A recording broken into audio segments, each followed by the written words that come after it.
Disclaimer: this video contains spoilers for the original Star Wars trilogy. There are time codes in the description if you want to jump around. Are we all good? Fantastic. Now let's blow this thing and go home.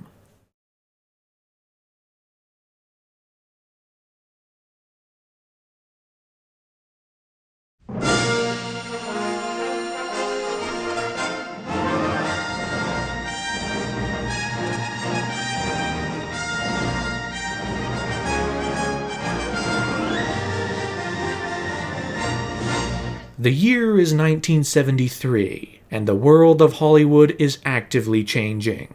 By the end of the 1960s, the studio system that had run Hollywood had essentially collapsed. After making a series of seemingly safe financial choices, sticking to genres that had proven successful before, the studios found that audiences were no longer spending as much money on their movies. The studios were no longer making money. So, in order to stay afloat, in the late 60s and early 70s, the studios shifted gears to start taking riskier decisions. Hiring young, up-and-coming directors to make unique, one-of-a-kind movies that you could only see in the theater. They had brought about the age of New Hollywood, and with that came the rise of tons of new directors, including but not at all limited to Martin Scorsese, Francis Ford Coppola, Brian De Palma, Steven Spielberg, and George Lucas. George Lucas had risen onto the scene with two feature films under his belt, starting in 1971 with the movie THX 1138, a feature based on his student film of the same name. And then in 1973 he came out with American Graffiti. Produced in partnership with Gary Kurtz, this movie stormed into theaters in the late summer season, becoming the third biggest film of the year, taking audiences back to one decade earlier in a simple, nostalgia-ridden adventure about cruising through the California Valley. Starring some up-and-coming actors like Richard Dreyfuss, Ron Howard, and even Harrison Ford in one of his first feature film roles. But coming off of these two movies, George Lucas had grown fatigued and pessimistic about the studios he had worked with. On both movies, the studios backing them had cut out 5 minutes without Lucas's permission or knowledge. Warner Brothers the first time, and Universal the second time, creating a rift between George Lucas and the powers that be. Above all else, George Lucas wanted complete control on the movies he was making, which is why he created his own company, Lucasfilm, in 1971. And thanks to American Graffiti's success, Lucas actually managed to hire some people to grow his company. He now had money to spend. But the time had come to ask the very important question: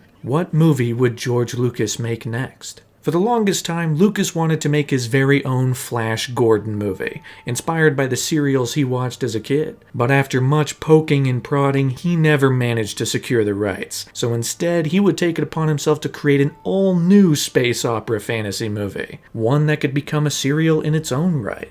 Now, after finishing the down-to-earth American Graffiti, George Lucas was ready to head back into the stars. The most successful sci-fi movie before this was 2001: A Space Odyssey, which of course was revolutionary both in terms of its storytelling and its technological advancements, but George Lucas always liked the feeling of momentum. He liked when things were quick and speedy, and 2001 was definitely not the movie to watch if you wanted that specifically. So he set out a very simple goal for himself for his next project. What if 2001, but the ships move real fast?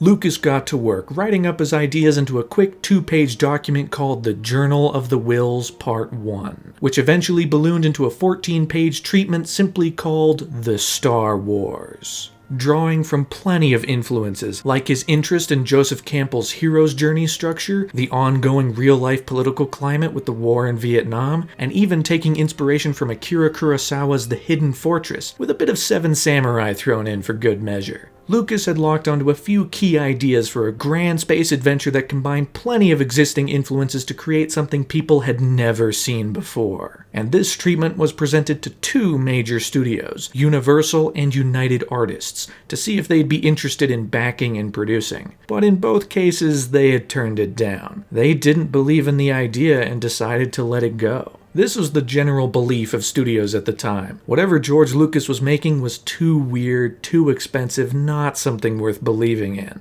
But strangely, when it came to Universal and United Artists turning the movie down, George Lucas was relieved. His worst fear was handing the project off to the wrong studio, and Universal had burned him a little already by recutting American Graffiti. The trick was finding the right studio. Prospects weren't great for some time, but eventually, in June of 1973, the treatment was presented to 20th Century Fox and more specifically, its president Alan Ladd Jr. 20th Century Fox was in dire straits at this point. Thanks to the collapse of the studio system, Fox's only real source of income came from the TV show MASH. So not only did they need a project that they could bet on, they needed it to be a big winner. But on top of that, Alan Ladd Jr. believed in George Lucas and his idea. He saw something within this treatment and decided that it was worth Fox's time and money to give it a go. And so, 20th Century Fox backed the Star Wars, kicking off George Lucas's journey to creating what many describe as being one of the greatest movies of all time. This is where our journey begins. A journey of the wills, you might say. Throughout all its ups and downs, triumphs and defeats, it's time to begin the story of one of the most revolutionary series in film history.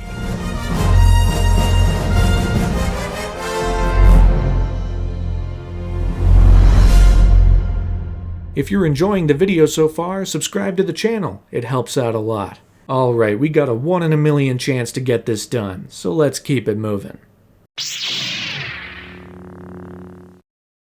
As the 70s trucked along and Lucas's movie continued to evolve, each draft of the script changed the project in huge ways. Every time George Lucas sat down to write and rewrite a draft, major pieces would move around, names would change, the basic structure would change. At first, George Lucas realized his original treatment was far too big. There was no possible way all of that story could be condensed into one movie. So he decided to only make the first third of that treatment, saving the remaining 2/3 for possible sequels. Beyond that, characters had very different appearances and roles. General Starkiller was an old man fighting off against the evil Empire, Han Solo was a young alien pilot, and the princess went through plenty of name changes, even being removed from the script for a little while before ultimately coming back as the damsel in distress. On top of all of that, the name of the project was changing constantly. The second draft of Lucas's script was named The Adventures of the Starkiller, before eventually morphing into The Adventures of Luke Starkiller Episode 1, The Star Wars. Things didn't stop there though. Next up you had The Star Wars from The Adventures of Luke Starkiller, and then my personal favorite, The Adventures of Luke Starkiller as taken from the Journal of the Whills, Saga 1,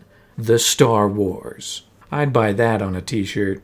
But eventually, over time, the project would soon begin to be referred to by the much simpler name, Star Wars. Big changes like this aren't unprecedented, but it was starting to dissuade 20th Century Fox, who were growing more and more confused and impatient with what Lucas wanted to make. Thankfully, the ideas behind the movie would begin to unify thanks to the involvement of one Ralph McQuarrie. Brought in 1974, he was in charge of creating concept art to visually represent Lucas's ideas so that the studio had something tangible to grasp onto. And in January of 1975, McQuarrie had created the very first piece of artwork for the Star Wars, a picture of 2 droids leaving an escape pod on a desert planet. This visual not only captured exactly what George Lucas was after, it became a big motivator. George Lucas's ideas were able to be unified in the following drafts. The characters slowly but surely began to take shape. You had the young Luke Starkiller, the brazen pilot Han Solo and his pet dog co-pilot. You had the damsel in distress princess and the old man mentor, who of course would eventually be named Princess Leia and Ben Kenobi respectively.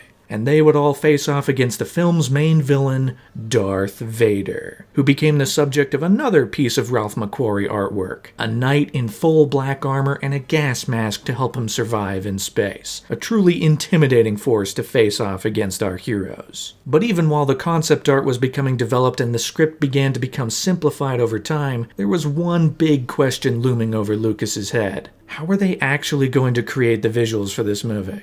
Lucas knew that there would be a lot of effects on Star Wars, and that it was going to take a lot of work to get them made. But due to the collapse of old Hollywood, the resources that once existed to create film visual effects didn't anymore.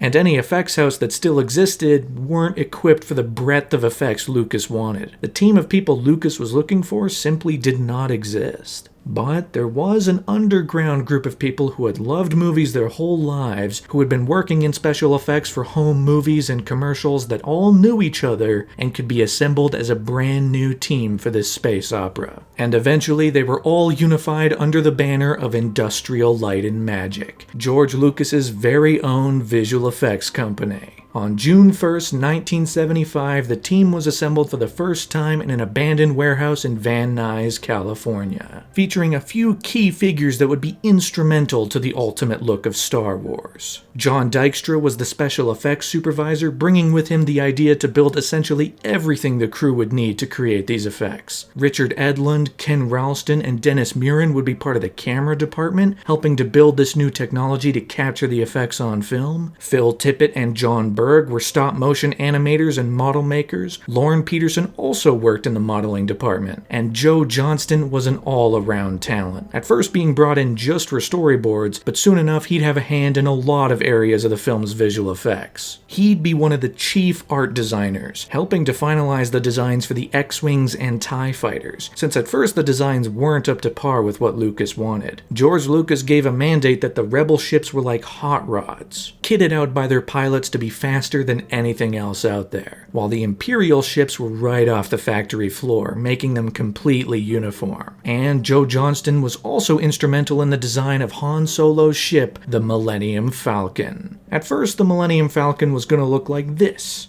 In fact, the model was already being built, complete with a radar dish and cockpit. But bad news struck, as the TV show Space 1999 had just begun airing, and it featured a ship remarkably similar to the one they were designing. George Lucas had a mandate for everyone at ILM. Nothing in his movie was going to look like something you could also find on TV. So this meant the Millennium Falcon had to be completely redesigned, with this ship repurposed as the blockade runner. And so Joe Johnston got to work, finding any source of inspiration he could, utilizing the two already constructed pieces, the radar dish and cockpit, to create the new ship. In the end, what he created was a modified flying saucer, given direction with bits at the front, engines in the back, and the cockpit somewhere. Maybe it's in the middle, maybe it's on top, maybe it's underneath, or, since every ship is analogous with cars, the cockpit should be off to the side. But not the left side like in the US, put it on the right,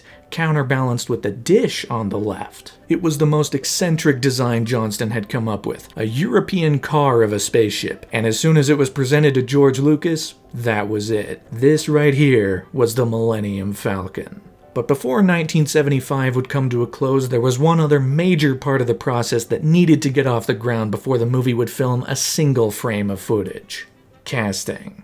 Casting for Star Wars was conducted side by side with the casting of Brian De Palma's Carrie. In fact, before auditioning for Star Wars, actors would be introduced via Brian De Palma, not George Lucas. It was a laborious process, with plenty of young actors coming in every day for months to see if they'd be right for these characters. Before the year came to a close, a few key names joined the project. Anthony Daniels joined as C-3PO, the tall golden droid, and Kenny Baker joined as R2-D2, his small blue companion. David Prowse joined to fill the suit of the ruthless Darth Vader. Thanks to his size and stature, he would be quite intimidating in the full costume. Peter Mayhew was also brought along thanks to his height of 7'3", being the perfect size for Han Solo's co-pilot, the Wookiee Chewbacca.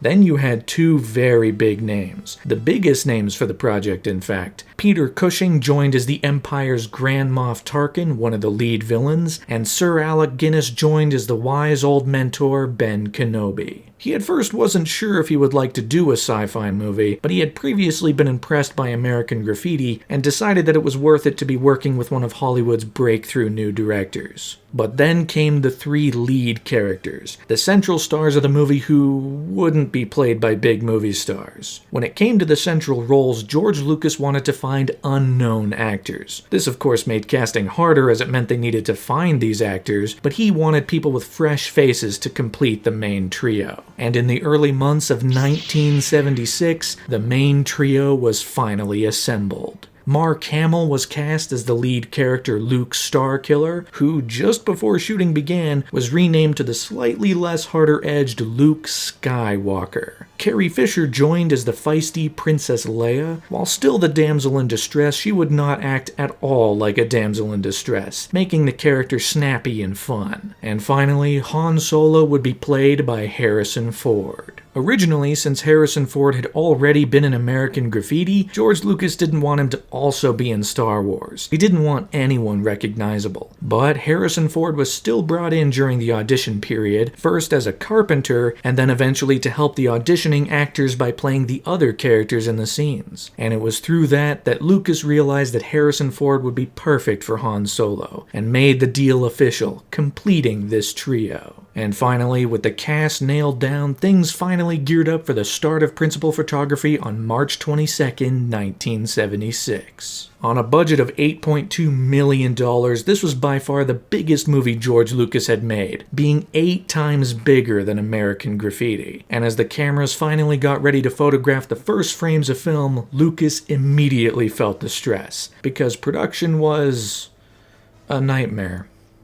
Filming began in Tunisia to film the exteriors for the desert planet now named Tatooine. But in the first week, production had already fallen behind. In the first 2 days, the desert was hit with its worst rainfall in 50 years. Technology and equipment was malfunctioning, the 2 droids were having the hardest time, heavy winds destroyed sets overnight, and the extreme heat was getting to virtually everyone, especially those in full-body costumes. Even upon leaving Tunisia, things didn't get much better. The production went up north to Elstree Studios in London, which was now a controlled environment without nearly as much Mother Nature to worry about, and the large sets that filled the stages were exceptionally made. But filming was still a big challenge. Technical and equipment issues were still had at nearly every turn. There were specific English Union specifications that made scheduling a tiny bit harder than it would be in the United States. There was a mandatory 1-hour lunch break, another break at 4 p.m. for tea, and unless the crew were actively in the middle of a shot, the day would end at 5:30 p.m., no questions asked. Now, it's perfectly fine and reasonable to have scheduled breaks and a hard out time, but it was a bit of a shock to George Lucas, who was far more used to America's slightly more lax scheduling rules. But on top of that, the crew also didn't believe in the project.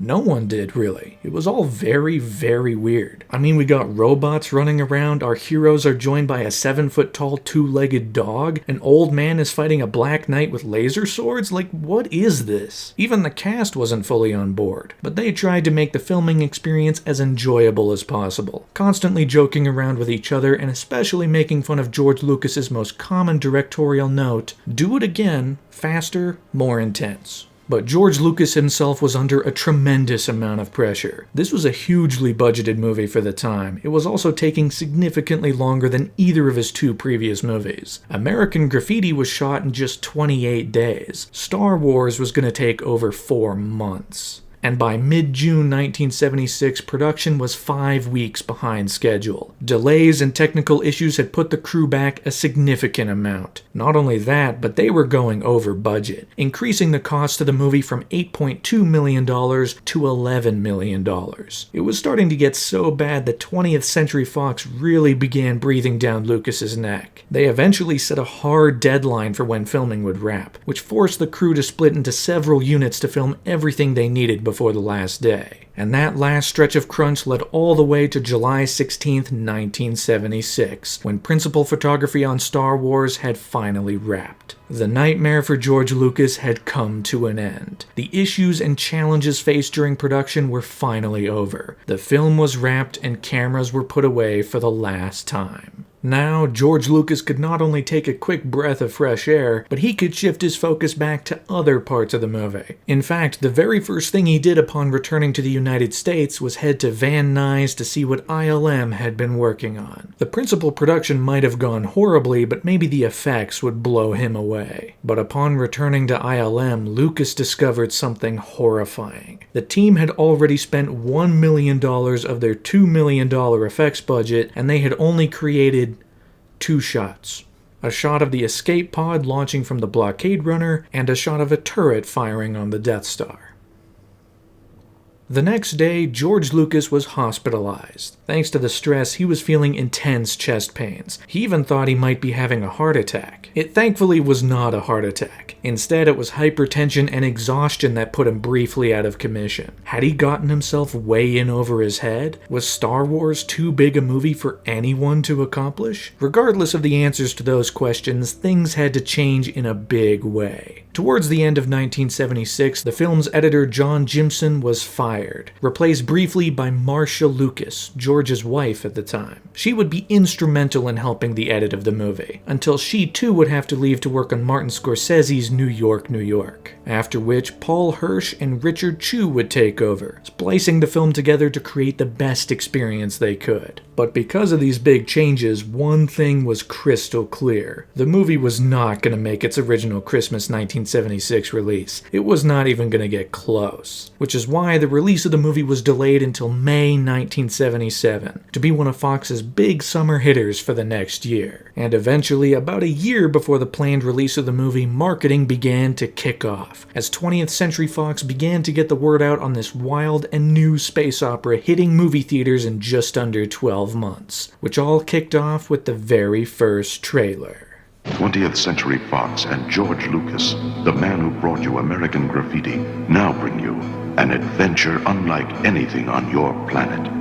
Star Wars. Given the lack of completed visual effects shots, there isn't a whole hell of a lot to this trailer. The occasional shot of flying ships, intercut with varying shots of each of the characters, as a narrator spells out with little detail the adventure they're bound to go on. It's all very simple, putting together what little footage they have to try and get the word out, all the while revealing whatever they could about what the film might actually be. Star Wars, 1 billion years in the making, and it's coming to your galaxy this summer.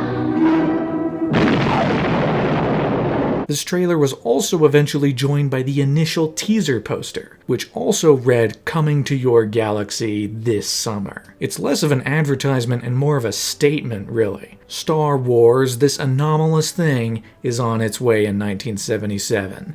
Get ready. This meant everyone behind the scenes had to hunker down and get it done. Throughout the second half of 1976, things moved purely into post-production as ILM worked their magic. The reason the team had only created 2 shots by the time Lucas was back was because they had spent all of that time building equipment, models, everything they'd need to get the shots done. Everything needed to be made before they could shoot a single frame of film. Specifically, the team created a one-of-a-kind, revolutionary motion control camera rig. Motion control already existed as a concept before this, being something John Dykstra had worked on in 1973, but now it was getting a big upgrade. Motion control allowed the crew to move the camera on every axis, then record those movements so they could be repeated again and again and again. Almost every effects shot needed multiple elements, and they all needed to be moving in sync. This was the only way to do it. It's not as simple as just filming spaceships flying around in space. Every element on screen had to be filmed separately and spliced back together through compositing. First, you have a spaceship in front of a blue screen, you create a mat of that, an engine pass, you film other ships and do the same, then you place it all in front of a blank space background, or even a battle station underneath to help give a sense of scale. Each strip of film would then be overlaid on top of each other, in a process called optical printing, which combined every element into one shot, going frame by frame, laying every element on top of each other to create the final flattened image. All of which was inspired and built around a sequence Lucas edited himself. Before leaving for filming, George Lucas edited a sequence with World War II movies to create a sense of the momentum and types of shots he needed for the movie, which served as both inspiration and a direct guide into what the crew at ILM created for the final Death Star attack sequence. But the team was still way behind schedule, and the clock was ticking ever closer to the eventual May 1977 release, which is why some adults were brought in at ILM to help schedule and organize the team's efforts. Finally, things began moving much faster. ILM had already made the technology, and now it was just about capturing all of the images in record time. Then you had other aspects like Phil Tippett and John Berg working on the stop-motion alien chessboard. Harrison Ellenshaw began moonlighting at ILM to create matte paintings that would extend backgrounds on pre-existing footage. The team at ILM was a group of scrappy underdogs, inventing all new techniques and ideas to create effects that no one had ever seen before.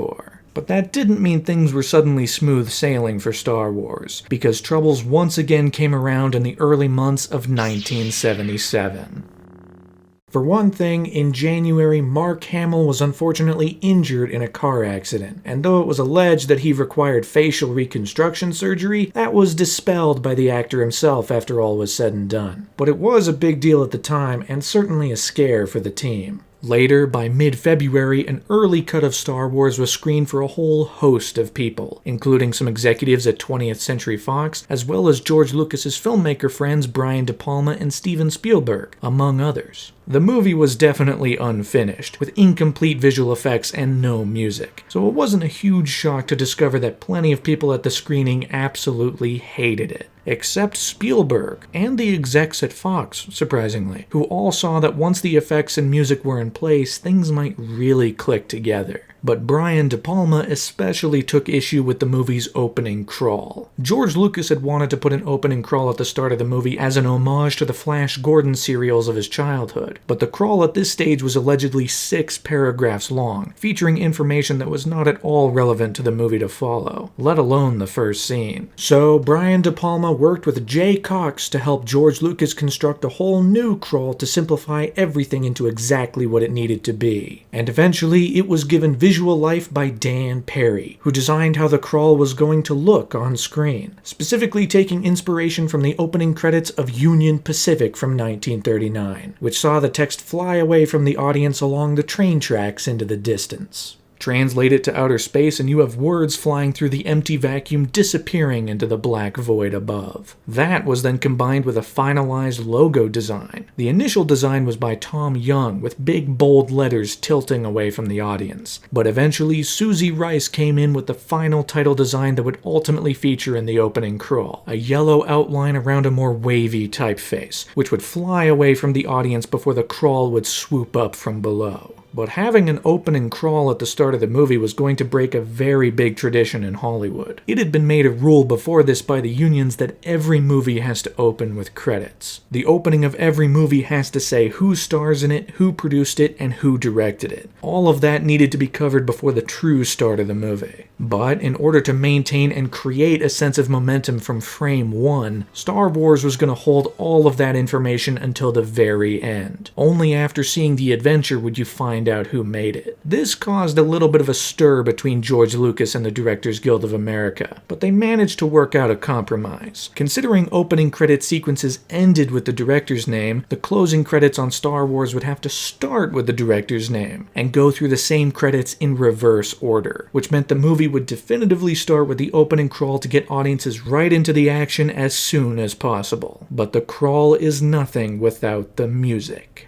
John Williams, who had previously worked on Jaws for Steven Spielberg, was brought in to create a symphonic orchestral soundtrack for Star Wars. In an era where music was being dominated by disco, the choice to make Star Wars more traditionally orchestral was a genius and timeless one. And over 12 days, John Williams conducted and recorded the entire soundtrack for the movie with the London Symphony Orchestra. With themes big and small, emotional and fun, it wound up being the one singular aspect of production that actually exceeded George Lucas's expectations. The music was gonna knock it out of the park. At the same time, Ben Burtt was in charge of the sound design, creating and recording a whole legion of new sounds that audiences had never heard before. Creating the sounds for blasters, lightsabers, Chewbacca's roars, Darth Vader's breathing, the droids, everything. In fact, thanks to his specific sound design for R2-D2, the editing team wound up splicing more shots of the little droid in because they loved the little beeps and boops so much. At the same time, James Earl Jones was brought in to lend his terrific voice to the terrifying Darth Vader.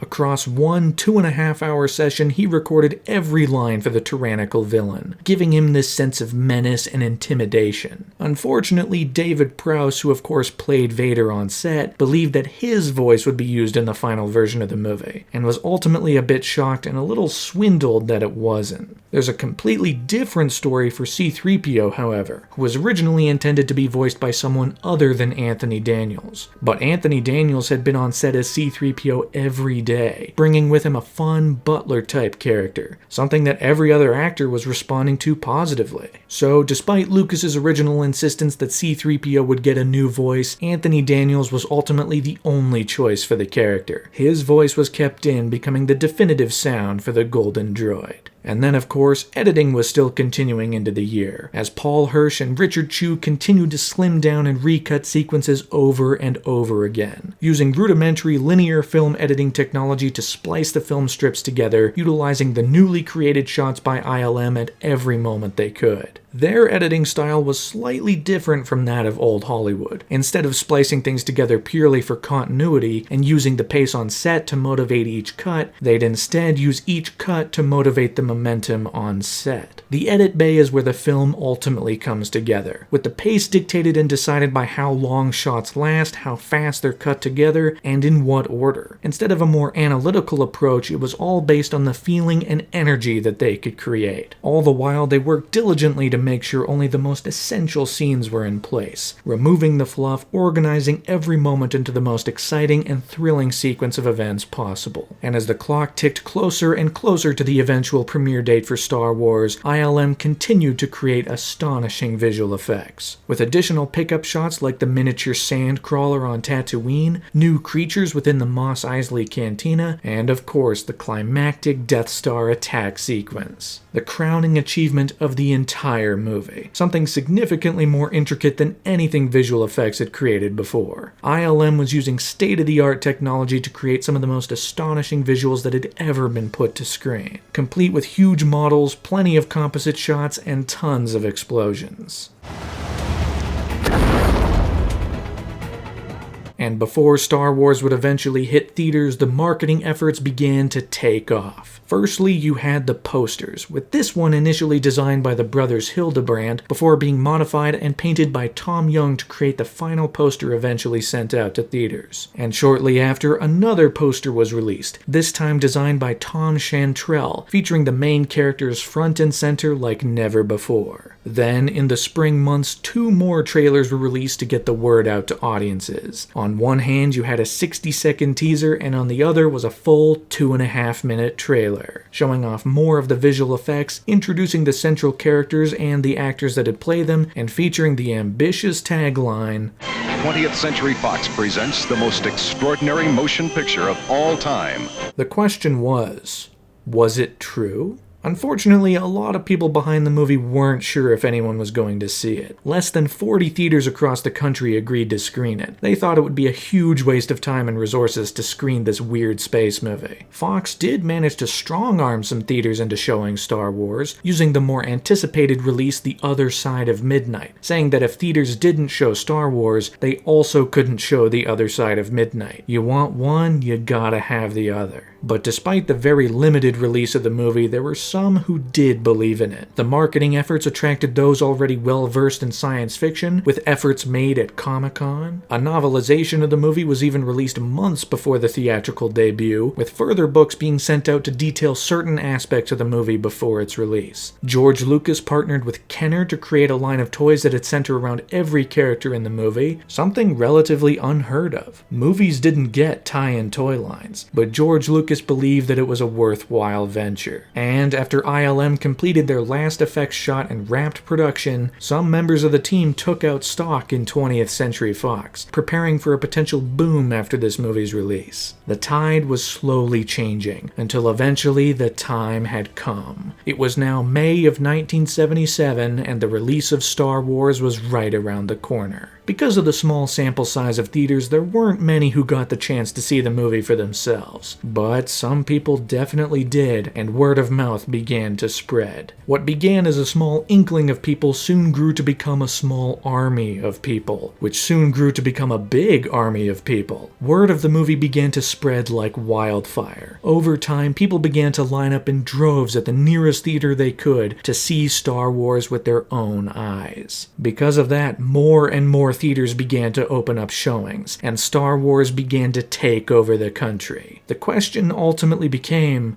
what is the movie? Sparing press interviews before release were able to shed some light, but no one really knew how to define it. It was a Flash Gordon-type space opera, a bit of romance, a bit of adventure, but other than that, there was no real definition. So, in order for audiences to know what they were really in for, they had to go to the nearest theater showing the movie and see it for themselves. The clock had turned to May 25th, 1977, the fateful release date, where audiences eager to see what George Lucas had created were immediately met with this.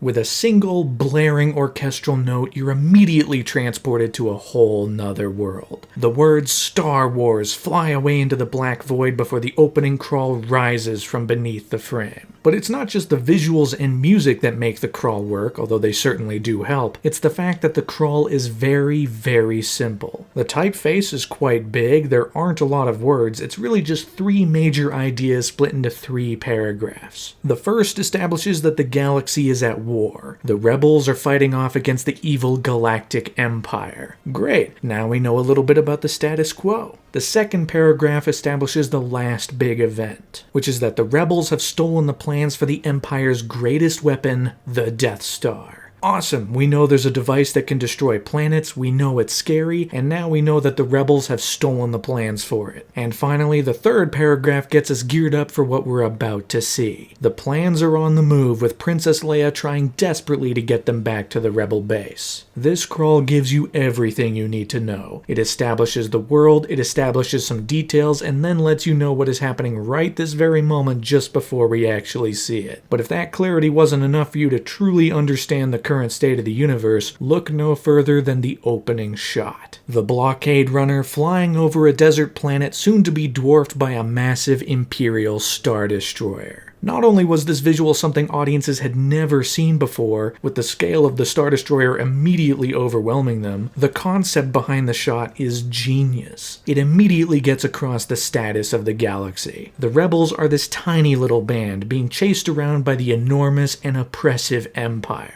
And from there, things only continue to be exciting and energetic as Star Wars proves itself to be an absolute blast from minute one. It's an adventure unlike anything that had come before, with visuals, action, spectacle, a great sense of pacing and momentum to keep things flowing from moment to moment, but something we often forget is that the story of Star Wars is also really, really good. It's simple. It's the story of good against evil and the small band of rebels rising up to do the right thing. And the way we get into that story is via the characters. Luke Skywalker is a young farm boy who dreams of having bigger adventures. He feels trapped on this desert planet of Tatooine and wants nothing more than to bug off and have fun with his friends. But I was going into Toshi Station to pick up some power converters. It earnestly and sincerely speaks to the young people watching the movie. The kids who don't want to do their chores, who want to go out and do stuff. And it also speaks to the inner adventure within all of us, young and old. But Luke is not just yearning for the future, he yearns to know more about his past, with plenty of dialogue about his father who died long ago. Who was he? What was he like? Could Luke be like him one day? Luke's just not a farmer, Owen. He has too much of his father in him. That's what I'm afraid of.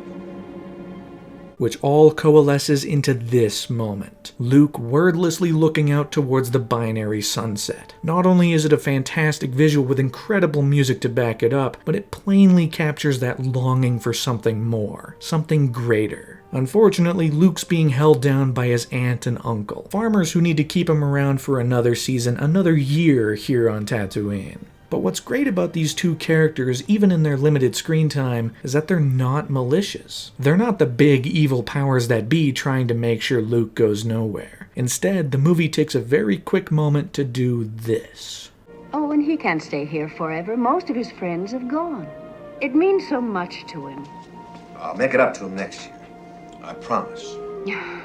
This movie is filled with tiny little moments like that, getting just a tiny bit of key insight into characters. In this case, we see Uncle Owen and Aunt Beru show empathy for Luke, which is an absolutely key moment to understand they're not out to get him. It makes it so that we don't hate these characters and instead understand them, which is why later when it's revealed that they've both been killed by the Empire, it hits hard, for Luke and for us. Now, Luke has been swept up into a crazy adventure, having just purchased 2 droids carrying the key information to help the rebellion against the Empire. C-3PO and R2-D2. 3PO is the butler, a bit of a nervous wreck who's worried about every little thing, and his counterpart R2-D2 is, well, a bit of an asshole, which makes for a very fun dynamic. In fact, the opening minutes of the movie, when it's just the 2 of them walking around, you get a whole sense of the larger world just from their bickering and arguing. It's great. This also speaks towards George Lucas's larger story instincts. The fact that R2-D2 is the one carrying the Death Star plans is no coincidence. The idea of having a central MacGuffin that everyone's after is one that's been criticized in movies for decades, because there's no way to make an audience care about said MacGuffin. But George Lucas went against the grain, saying there absolutely was a way to care about the MacGuffin. You just had to make the MacGuffin a character. The Death Star plans might be what everyone's after, but since R2 is carrying them, he's the one everyone's after. And we like R2, so we don't want to see him captured or destroyed. But now, after receiving a message from Princess Leia, Luke shoots off on an adventure, helping the 2 droids get the Death Star plans back to the rebellion to save the galaxy, meeting a whole bunch of colorful characters along the way. Help me, Obi-Wan Kenobi. You're my only hope. First, you have the wise old sage Ben Kenobi, played by the legendary Alec Guinness, who provides a soft-spoken performance to this mentor from a previous generation. And wouldn't you know it, but Ben Kenobi is just a cover for his real name, Obi-Wan Kenobi, a Jedi Knight from a previous era from before the Empire. He even reveals key information to Luke about how he once knew Luke's father, another Jedi Knight who fought in the Clone Wars. Ben Kenobi is given tons of great stuff to do here, with plenty of great and quotable lines throughout the movie. You will never find the more wretched hive of scum and villainy. These aren't the droids you're looking for. The Force will be with you, always. Together, in order to get transport off of Tatooine, the 2 of them enlist the help of one Han Solo, a scoundrel, a wild card, an ace pilot if you can believe it. He's gotten in deep with some bad people, with Greedo cornering him in one of his first scenes. But Han Solo's the coolest guy in the room. A suave personality, quips for days. In fact, if he feels like it, he's gonna blast someone without a second to think. Yes, I bet you have. He's so cool, in fact, that he can blast someone in the middle of a cantina and still walk out of the room the coolest guy there. He's working with his co-pilot, the Wookiee Chewbacca, who has no dialogue. Instead, he's characterized by various roars and animal sounds, either for when he's mad or when he finds something funny or amusing. It just makes for a great off-kilter duo of 2 friends who could not be more different, yet spending their lives together flying around in space evading the Empire and bounty hunters all day long. And they're all working to save Princess Leia, who's been captured by the Empire and interrogated to find the hidden rebel base. She's in distress, but she's no damsel. She's the most fiery one of the bunch, with tons and tons of great quotable lines to make her one of, if not the best character in the movie. What the hell are you doing? Somebody has to save our skins.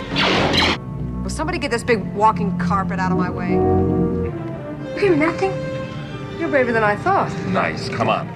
But while our heroes are fun, they're nothing without the villains they're taking on. And the Empire's got some real pieces of work to try and face them down. You have Grand Moff Tarkin, played by the legendary Peter Cushing, who is killing it. With a calm and collected demeanor, he manages to bring a perfect amount of menace, being essentially the face of the Empire during this movie. Even controlling the movie's ultimate main villain, Darth Vader. A knight in shining black armor, a deep, impactful voice, and a breathing apparatus that strikes fear into anyone that hears it. Even from the very first time this guy shows up on screen, you want to see him taken down.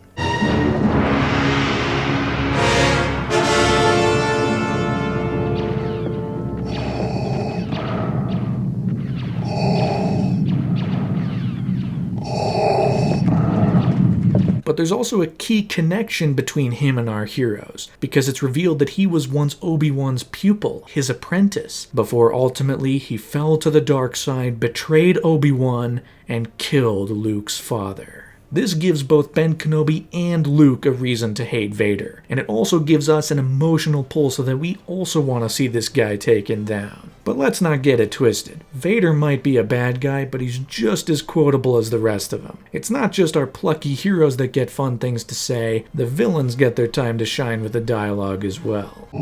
I find your lack of faith disturbing. When I left you, I was but the learner. Now I am the master. Only a master of evil, Darth. There are so many quotable lines in this movie from virtually every single character. Like the moment when Han Solo was feigning an answer to the Imperial guy. Harrison Ford famously didn't remember his lines to make the scene more real. Everything's perfectly all right now. We're fine. We're all fine here now. Thank you. How are you? But while the great characters are what gets us into the story, the stuff that keeps us here is the incredible visual world. The visual direction in this movie is very straightforward. Pretty much everything is locked down on a tripod, with occasional dolly movements, tilts and pans to follow characters. Very traditional overall. In fact, there's even a word for this particular way of shooting. It's objective framing, as in the camera's usually pulled back, capturing the events in a very matter-of-fact way. This is what's happening, and the camera's showing it to us. The things within those shots, though, oh boy, do we have some cool stuff. Ships are a dime a dozen in this movie, but they're not based on spaceships, they're based around cars. Given George Lucas's experience in the California Valley cruising with his friends, the ships here are more inspired by cars than anything else. You got the Rebellion ships, the Y-Wings and X-Wings, kitted out with everything you can imagine, and Han Solo's Millennium Falcon is the coolest ship of all time. A cockpit on one side, fins coming off the front, so many bits and details it was unlike any other spaceship seen on screen. There's even the great bit where it jumps to hyperspace in one of the most breathtaking effects ever put on screen. Then you have the Imperial ships like TIE fighters, the enormous Star Destroyers, as well as their chief weapon, the Death Star. An entire moon-sized battle station capable of destroying an entire planet. That's no moon. It's a space station. It's too big to be a space station. We even see it destroy an entire planet, because in a move of intimidation and coercion, the Empire targets Princess Leia's homeworld of Alderaan. And to show off the Empire's malice, the planet is said to be completely peaceful, no weapons to speak of. Unfortunately, it's in just the right geographical spot to make for an effective demonstration. The Empire wants people to be afraid, and they don't care who they're going to kill to make that happen.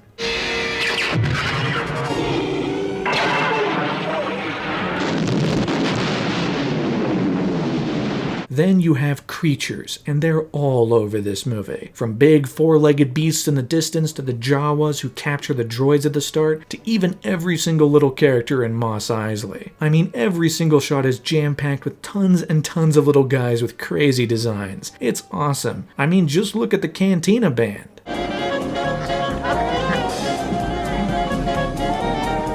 Speaking of, John Williams absolutely killed it with this movie's music. Not only did he compose the Cantina Band's theme, but every piece of orchestral music, which there is a lot of, can be attributed to good old John Williams. From the opening theme to the binary sunset track to the menacing motifs of the Empire, and all the way down to the individual character themes for the Jawas, Princess Leia, and so many more. This traditional orchestral music wound up standing the test of time, creating some of the most recognizable and iconic film music of all time. Sound is also huge in this movie, with unique, brand new sounds around every corner. Blaster fire, spaceships flying away, Chewbacca's roars, R2-D2's beeps and boops, and we already mentioned Darth Vader's breathing. At every turn there's a new unique sound that makes this movie stand apart from anything else in theaters. If you wanted to hear these sounds, you had to go watch Star Wars.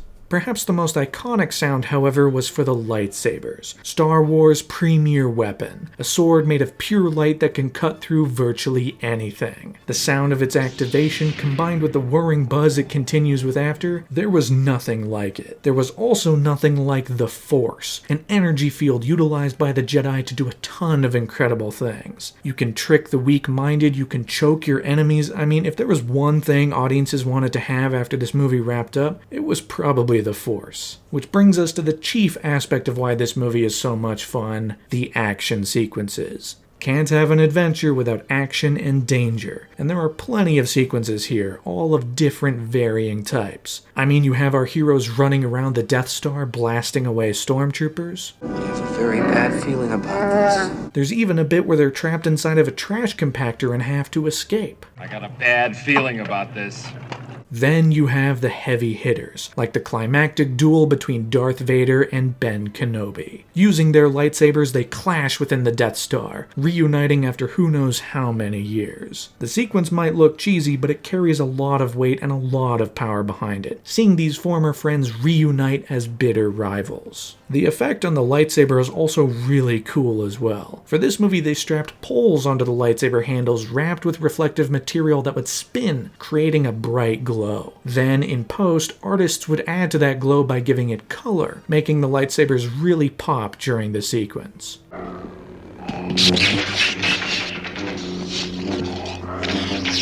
But it's a sequence that ends in tragedy, because in a move to make the Death Star and Empire continually frightening, and to give Luke and the others a chance to escape, Ben Kenobi sacrifices himself to push things forward.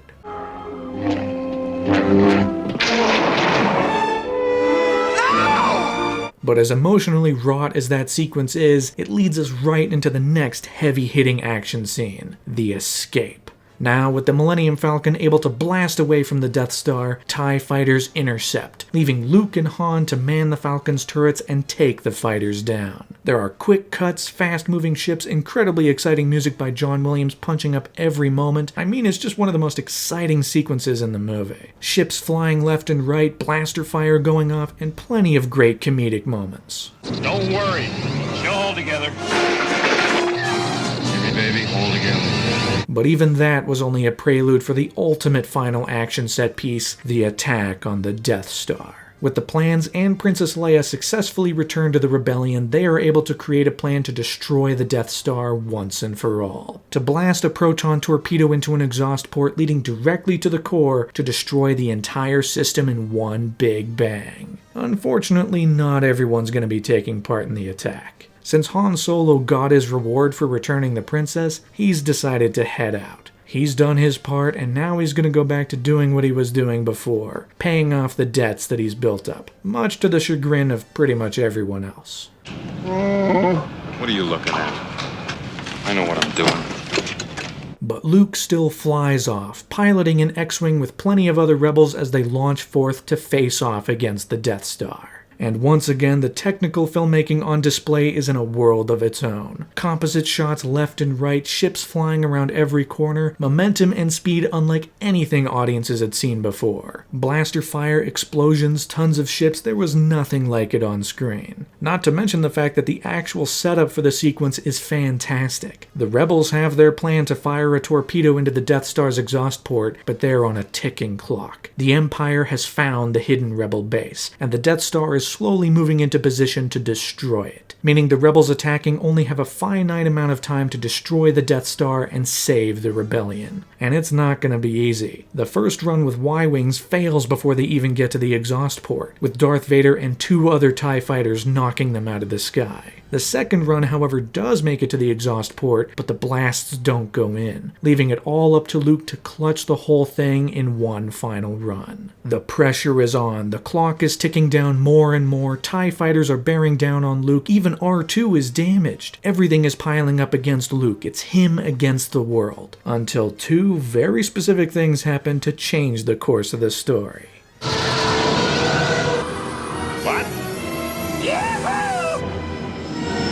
Han Solo, coming in clutch to destroy the TIE fighters and get him off Luke's tail. This moment is hugely satisfying, but not just because we saw Han Solo leaving earlier, it's because of that tiny moment where he says, I know what I'm doing. Once again, Star Wars comes through with just the tiniest bit of character work. That little inkling of doubt for Han, which makes this moment hit 100 times harder. And then, on the other side, to complete Luke's journey, he hears a message from the late Ben Kenobi telling him to use the Force. This has been Luke's journey throughout the entire movie. To follow in the footsteps of his father, to learn the ways of the Force, and use them against the Empire. And in one final move, Luke turns off his targeting computer and simply feels it. The music kicks into gear, the path is cleared by Han Solo, and finally he reaches the exhaust port and fires the torpedoes. And this time they fly right inside, leading to a brisk escape to get away from the Death Star before...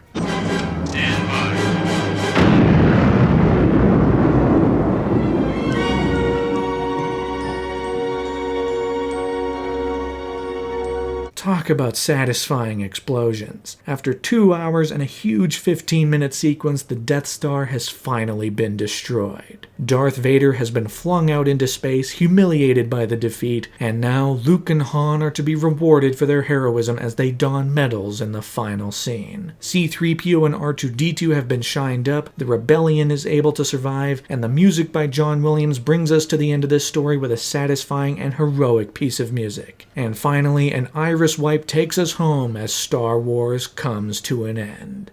What a movie.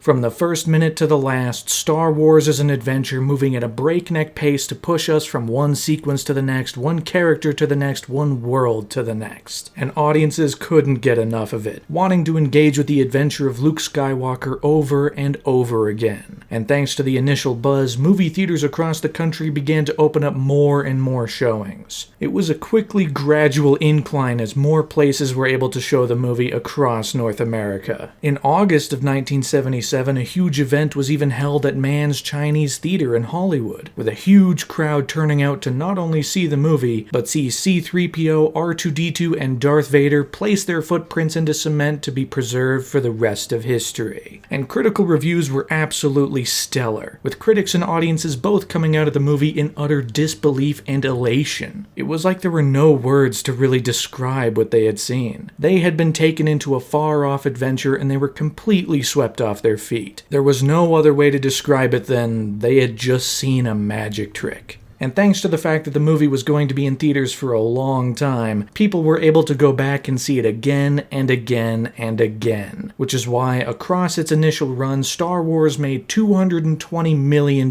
in North America, which would be about $1.1 billion today, dethroning Jaws to become the biggest movie of all time. If Jaws was the first blockbuster, then Star Wars is the definitive blockbuster, pushing the genre forward to new, never-before-seen heights. But it wasn't just ticket sales that kept Star Wars above the pack, because toys were also flying off shelves. Well, not exactly. Just before the release of the movie, George Lucas struck a deal with Kenner to produce a line of Star Wars toys. But the scale and success of the movie caught both parties completely off guard. Suddenly, people were ordering toys at a rate that Kenner couldn't possibly respond to in a timely manner. They weren't even going to have Star Wars toys available for Christmas of 1977, which is where the infamous empty box campaign comes from, where parents would buy their kids an empty box with the promise that they'd be delivered the toys sometime in 1978. When supply would at least start to catch up to demand. The only unfortunate thing for Lucas was that his deal with Kenner wasn't great. I mean, it was great for Kenner, but not for Lucas. Before the release of Star Wars, most other toy companies turned down the idea of making a movie-based toy line. So by the time they reached Kenner, a small Cincinnati-based toy company, they weren't in the greatest negotiating position, which is how Kenner was able to secure a deal that for every dollar made off of a Star Wars toy, Lucas would make 2.5 cents, 20th Century Fox would make 2.5 cents, and Kenner would make 95 cents. Not only that, but Kenner secured the rights to Star Wars toys forever. Something George Lucas was absolutely not a fan of. Above all else, he wanted to maintain the rights to his property. But in order to get toys to the world, he had to sacrifice that for Star Wars. At least,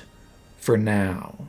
Eventually, as merchandise and toys began to hit shelves, they sold like gangbusters. There was nothing else like it. Star Wars took over the world. It became a pop culture phenomenon, with people walking into theaters every day of the week to experience or even re-experience the adventure of a lifetime. And inevitably, Star Wars spawned a legion of copycat movies. Tons of rip-offs and other space adventures to try and capitalize on the original success. But no one was able to do it quite like George Lucas. Not only did Lucas do it first, starting this whole trend, but he also had the great ideas in the first place. Not only that, the secret sauce to Star Wars is that he also surrounded himself with a talented team of people who could bring his incredible vision to life. To make a movie like this is not a one-man show. Lucas may be at the center and an integral piece to the puzzle, but it's thanks to every other department who worked with him that this thing was able to be seen to the bitter end, creating what many would describe as being the single greatest movie of all time. Which meant it was absolutely no surprise that 20th Century Fox had greenlit a sequel. In August of 1977, only a few months after the release of Star Wars, Fox confirmed that a follow-up was in the works. Star Wars 2 was gonna be on its way. There was only one majorly important question for the filmmakers to ask.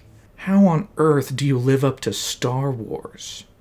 Fortunately, George Lucas had a lot of leftover ideas from the first movie. I mean, we already know that he had a much larger treatment that he cut into 3 pieces. So naturally, the sequel to Star Wars would be the middle chunk of that larger idea, the middle chapter of a trilogy. Not only going darker and deeper with the characters, but ultimately justifying the whole thing as a series of movies, getting people invested long-term with these characters so that they'd follow them to any corner of the galaxy. George Lucas, however, knew that he didn't quite enjoy the nitty-gritty of actually writing a script. Dialogue was not his forte, as many cast members joked about in the first movie. So he brought in Lee Brackett to write the screenplay for Star Wars 2 based on not only his ideas, but also his larger treatment for the sequel, featuring large bits like how it'd factor in Mark Hamill's injury from earlier in the year. Lee Brackett, being a sci-fi writer already, would be right at home working on Star Wars, and with her penchant for fast and snappy dialogue, it seemed to be a great fit for the sequel. But the real stroke of genius Lucas made was that thanks to the immense success of the first movie, he now had some fairly deep pockets, which is why he finally struck a deal to personally finance the entirety of the second movie, without the need for studio funding. 20th Century Fox would still distribute the sequel, but the financial backing and hence all creative control would be under George Lucas. He always wanted to maintain control over his projects, and now he had the money to make it happen. Star Wars 2 would be entirely his. No more studios cutting 5 minutes without his saying so. His money, his movie. At the same time, while still largely between projects, ILM would be moved north from Van Nuys to Marin County, California, to a new workshop that'd have to be rebuilt and added to create a whole new workspace for the artists and animators to create the new images for Star Wars 2. Plenty of people jumped on board, moving up north to continue their work on Star Wars. Richard Edlund had now been promoted to special effects supervisor, still working with his camera team Ken Ralston and Dennis Muren. Lorne Peterson was back to create models. Phil Tippett and John Berg were back for stop motion, which was going to get a lot more play in the sequel, as were matte paintings. The first movie featured maybe a dozen matte paintings, but this one, it would feature over 150 in total. So Harrison Ellenshaw worked in tandem with Ralph McQuarrie to create a whole slew of matte paintings for the all-new locations featured in the sequel. Ralph McQuarrie also continued his work as a concept designer, working adjacent with Joe Johnston. Pretty much everything design-wise from Star Wars came from these two guys, so it was a no-brainer to get them back for the second one. There would be one missing name from ILM this time, however, as John Dykstra, the first movie's special effects supervisor, was not asked to move up to Marin County. He had done great work on the first movie, but he had also grown a divide between him and George Lucas. Because of how challenging and overwhelming the process for Star Wars was, the bridge between the two of them was no doubt on fire, which is why John Dykstra would not be part of Star Wars 2, instead finding his own way through the visual effects industry in the years to follow.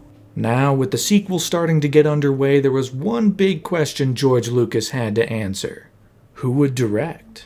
Because of the immense stress and pressure Lucas felt during the first movie and how nightmarish the production was, he decided to take a slightly more passive role. Not only that, but he was still building his company and didn't really have the time to spend every day on set as a director. So he needed someone else to step in, to carry the story forward whilst also still recognizing that Lucas was the guy ultimately in charge. This all led to the year 1978, where Lucas considered nearly 100 directors to take on the second Star Wars movie, including Alan Parker and John Badham, but ultimately George Lucas settled on one of his old acquaintances and his mentor, Irvin Kershner. Having directed movies like Spies and The Return of a Man Called Horse, Irvin Kershner had never made a movie as big as Star Wars, but he had more than enough skill in character-based stories which would make him perfect for this darker and deeper sequel. And while he was initially reluctant, being overwhelmed by the responsibility, those around him said that it would have been a mistake to turn it down.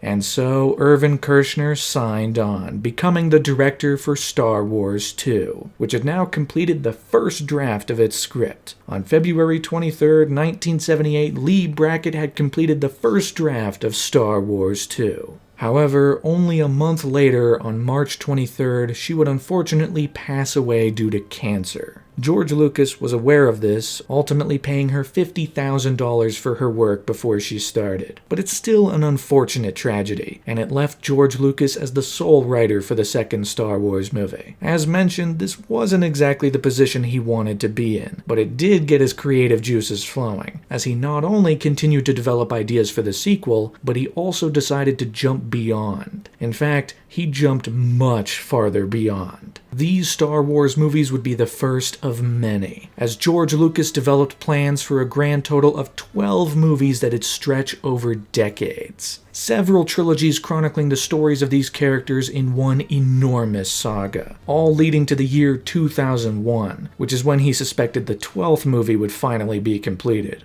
I mean, at least he won't be bored. This was going to be a huge series, a saga in fact. Star Wars was going to go far beyond just being that one space adventure that took off, and the sequel story was going to directly open up the floodgates for the rest of the movies to follow, with big ideas and even one massive twist being worked into the story. And eventually, Lawrence Kasdan was brought in to help write Star Wars 2, building from where Lucas had gotten to complete the script and get it ready for shooting. It's worth noting, though, that the story that would ultimately be released in 1980 was not the only idea Lucas had for a sequel. In the event that Star Wars was not a monster hit, which it very likely wouldn't be, George Lucas created a smaller budget sequel treatment that, in March of 1978, was released as the novel Splinter of the Mind's Eye, taking Luke and Leia on a much smaller adventure, facing off against Darth Vader in a quest to retrieve the Kyber crystal. These ideas wouldn't make it into the actual sequel, but it's interesting to see where Lucas's mind was heading while still making the original Star Wars. But as we all know, Star Wars was a monster hit, and its accolades just kept on coming. Because in April of 1978, the Academy Awards had come around, and Star Wars was nominated for a whopping 10 awards, including Best Picture and Best Director. Unfortunately, it lost out to the movie Annie Hall and its director Woody Allen. But Star Wars did not go home empty-handed. Through its 10 nominations, Star Wars went home with 6 awards. Best Art Direction for John Barry, Norman Reynolds, Leslie Dilley, and Roger Christian. Best Costume Design for John Mollo. Best Film Editing for Paul Hirsch, Marcia Lucas, and Richard Chew. Best Original Score for John Williams. Best Sound for Don McDougall, Ray West, Bob Minkler, and Derek Ball. Best Visual Effects for John Steers, John Dykstra, Richard Edlund, Grant McCune, and Robert Blalock. But on top of that, Star Wars was also given 2 other awards. These weren't part of the nominations, but were awarded for the way the movie excelled in ways the Academy rarely sees, if ever. It won the Special Achievement Award for Ben Burt and his sound design, and the Scientific and Engineering Award for John Dykstra, Alva J. Miller, and Jerry Jeffries. So ultimately, Star Wars walked home with 8 trophies after the Oscars, winning more awards than any other movie during the ceremony. This is a whole hell of a lot for the sequel to live up to. Thankfully, the sequel was moving along wonderfully. All three lead actors, Mark Hamill, Carrie Fisher, and Harrison Ford, agreed to return. And on August 4th, 1978, eagle-eyed fans were able to catch their very first taste of the movie via the reveal of its title, The Empire Strikes Back. Oh boy, a properly cheesy title for the space opera sequel, suggesting that while the rebels might have struck a big victory in the last movie, destroying the Death Star and humiliating Darth Vader, the Empire wasn't going to go down so easily. They were going to muster up everything they had and hit back at the rebels hard. And I personally can't wait to see how it shakes out. But we still have a long way to go. The Empire Strikes Back is still not releasing until 1980. That's damn near 2 years away. So is there anything else Star Wars between now and then that can temper my appetite? Is there anything else to keep fans engaged in the interim? Unfortunately, yes. Because during the year, with gradually less involvement from George Lucas, Gary Kurtz, and the powers that be, a little television special was being made for Star Wars. A television special that can only be described as a tragedy. On November 17th, 1978, for one time only, CBS aired the one, the only... The Star Wars Holiday Special! This holiday special centers around Han Solo trying his damnedest to get Chewbacca back home to his family to celebrate Life Day, the greatest holiday of all time. And you guessed it, instead of following Han Solo and Chewie doing fun adventures with reused footage from the movie, we're going to follow Chewbacca's family, Mala, Lumpy, and Itchy, as they watch a variety of in-universe programs to make this into a variety show. We're going to watch as these Wookiees scream and growl at each other without subtitles. The Empire even shows up, occasionally doing things until they're also distracted by a new music video device for about 5 minutes. We watch as Mala watches a less than helpful cooking tape that appears to be live since the person on screen greets Mala at the start, making it all the more heartless when Mala turns it off partway through. Stir, whip, whip, stir, wah! Having fun, alright? A trader comes by, giving the family new technology. Lumpy gets a new translator machine, complete with a training video on how to use it, featuring a malfunctioning robot guy who dry humps the air at one point. And Itchy gets a VR machine so he can watch porn music videos in the middle of the living room. I'm getting your message. Are you getting mine? Oh. There's an excruciatingly long sequence in the Mos Eisley Cantina where a guy with a volcano in his head hits on the bartender before everything transitions into a musical number. At least there's an animated segment for about 10 minutes featuring the introduction of the all-new character Boba Fett, a bounty hunter working with the Empire. It's probably the best part of the whole special, even if the main voice cast featuring all returning names from the movie feel like they're half asleep. What happened? And the whole thing ends with all of the characters uniting for Life Day, as Princess Leia sings them all a big song. Then of course we have one long shot of Chewbacca reminiscing about his adventures in the movie Star Wars, making me wish I was watching that instead. This whole thing is kind of insane, actually. I mean, they played several music videos. Itchy watched porn in the middle of the living room. The cook on the TV had 4 arms. Harrison Ford looks dead inside. They kept covering up Mark Hamill's face in smoke. That guy dry humped the air. The stormtroopers hung out and watched music videos before one of them was thrown off of a balcony. One Imperial guy says he hates fish while actively being sold a tiny pocket-sized fish tank. Gotta make sure you have your identification. I can feel my creation. What happened? Boba Fett. What happened? Itchy watches porn in the living room. Lumpy. I can feel my creation. Boba Fett. What happened? I can feel my creation. Lumpy. Itchy watches porn in the living room. Boba Fett. Life Day. Life Day. Life Day. If I had time and a sledgehammer, I would track down every copy of that show and smash it. That quote comes directly from the man himself, George Lucas. Happy Life Day, everybody.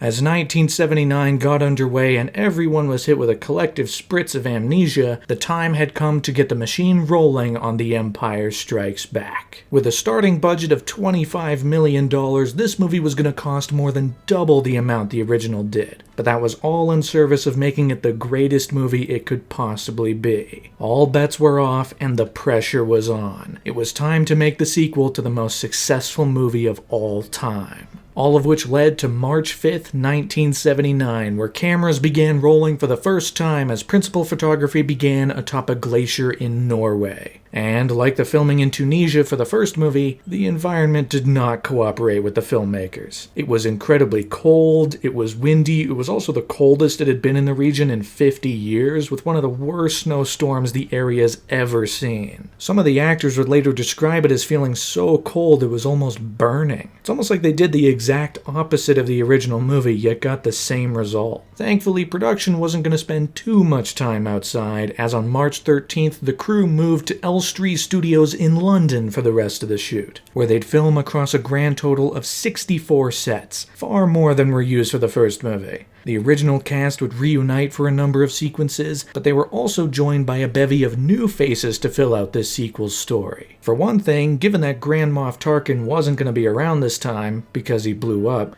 there was going to be a whole league of new Imperial generals, captains, and admirals to flesh out this whole side, with actors like Kenneth Cawley, Julian Glover, Michael Sheard, and Michael Culver joining as some of Darth Vader's right-hand men. On top of that, there were also a couple of big new parts for this story. For one thing, another scoundrel character was going to be introduced, Lando Calrissian, played by the legendary Billy D. Williams, adding a whole new side of charm to counter the other characters and even Han Solo himself. Then, creating one of the biggest talking points on set, Frank Oz came in to puppeteer and voice perhaps the greatest new addition, the character Yoda. Designed by Stuart Freeborn based on original ideas by George Lucas, this puppet was going to carry entire scenes on its back, being one of the key fixtures of the entire movie. It had an articulated face, it could emote, it could walk around, it had a wonderful vocal tick given to it by Frank Oz, who was at this point famous for voicing and puppeteering various Muppet characters. This guy became plenty of people's favorite character while filming. But only the people on set knew about him, because unlike the first movie, the details of Empire were being kept tightly under wraps. When making the first one, no one really cared about what it was. Scripts were being handed out like nobody's business, people were sharing it with their friends. It wasn't until the movie came out that it became a huge phenomenon. But now, everyone knows what Star Wars is. Everyone's eyes are on this sequel, so they needed to make sure that the new ideas present did not squeak out into the real world. Designs, ships, characters, everything was kept locked down and concealed, which was made easier because filming was mostly taking place indoors at Elstree Studios. But even across the pond in Marin County, ILM was keeping their work under wraps. While being visited by Walter Cronkite, who brought a TV show along to do a tour of ILM's offices and see what they were up to, they staged a fake stop-motion session to make it look like they were doing something when they really weren't. Also that their techniques, which no one really knew about, wouldn't leak out and help their competitors. It's all in good fun. But more than anything else, the story was what was kept tightly under lock and key. There were elements of the story, particularly one big reveal towards the end, that no one on set knew. George Lucas and Irvin Kershner were the only two who knew the reality of the movie they were making, and eventually, only on the day of filming,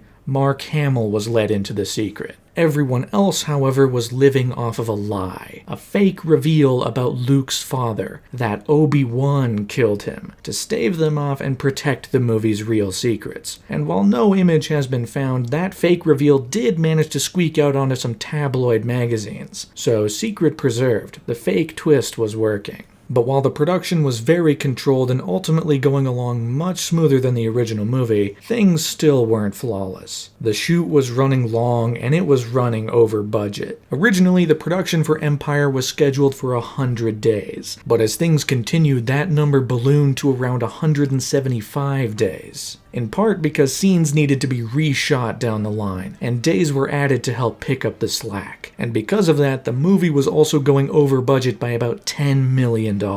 Now, this was all personally financed by George Lucas, but therein lies the complication. He didn't have the same studio backing that makes movies like this possible. Instead, he'd taken out a loan from the Bank of America to help finance the movie. But with this sudden increase in costs, the bank was going to pull their loan, stopping the entire thing in its tracks. Such is the nature of making an independent movie, which this essentially was. Ultimately, through some finagling, Lucas cut a deal with the studio, giving them more of the movie's profits in exchange for them to secure the loan so the movie could keep being made, all the while still maintaining complete creative control, which he never wanted to sacrifice. And thankfully, it worked out, as the loan was secured and production on Empire Strikes Back wound down into the summer of 1979. The cameras were put away, the cast went back home, and everything soon began to transition purely into post-production. But before that, on July 4th, 1979, nearly a year before the movie was set to release, Lucasfilm began to get the word out to audiences. After 2 years since the original movie and 7 months since that other thing, Lucasfilm finally pulled the curtain back just a little bit and showed off some of Empire Strikes Back to the whole world. The Empire has been repulsed,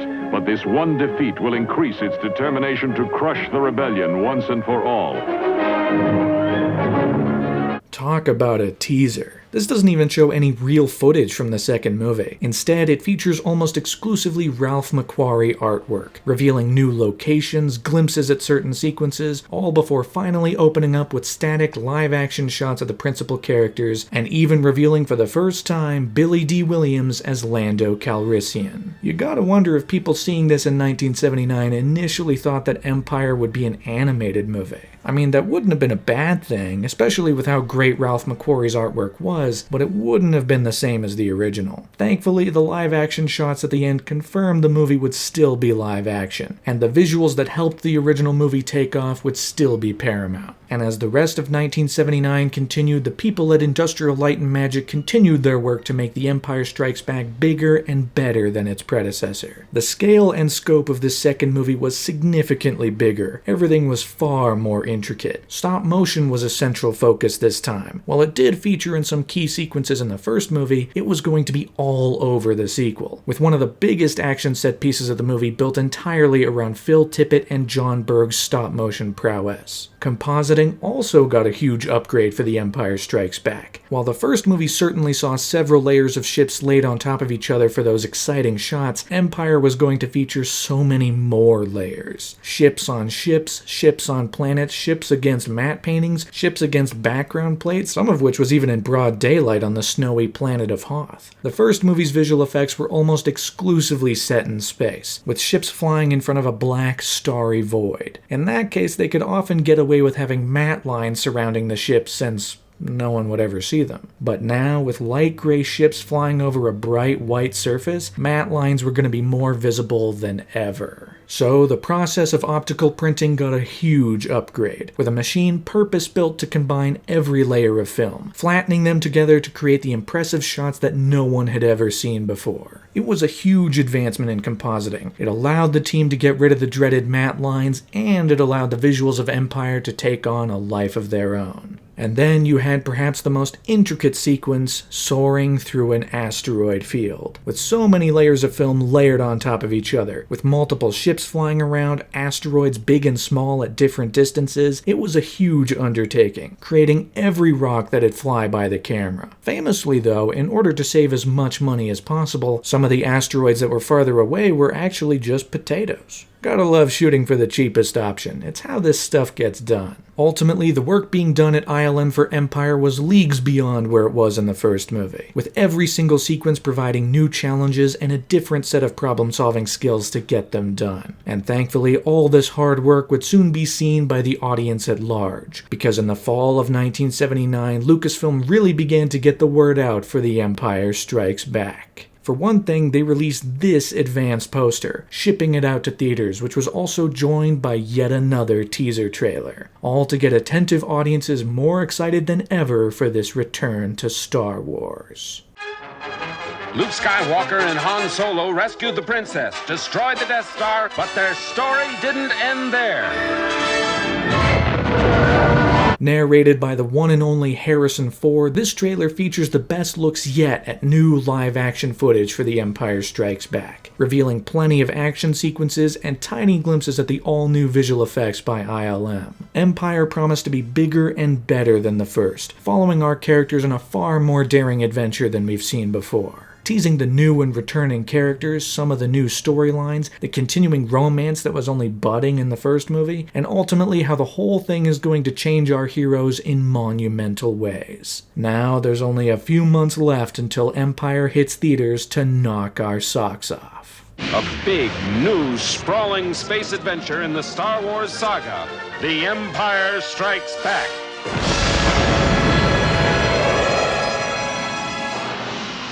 Coming to your galaxy next summer.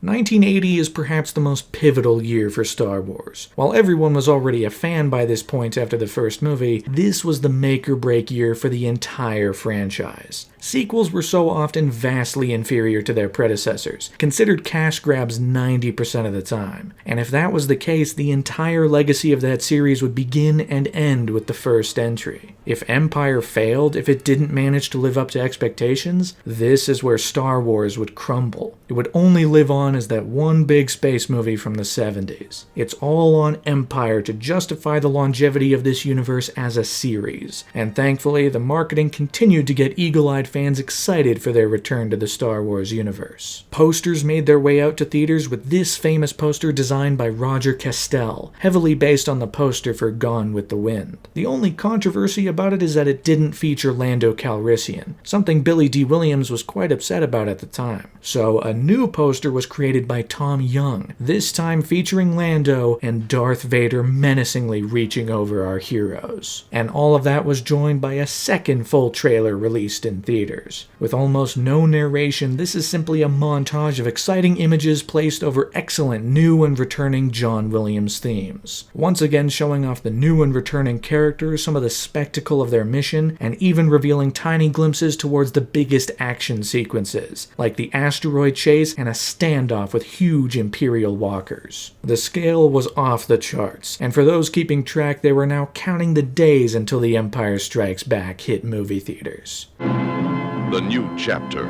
in the continuing Star Wars saga is now in our galaxy.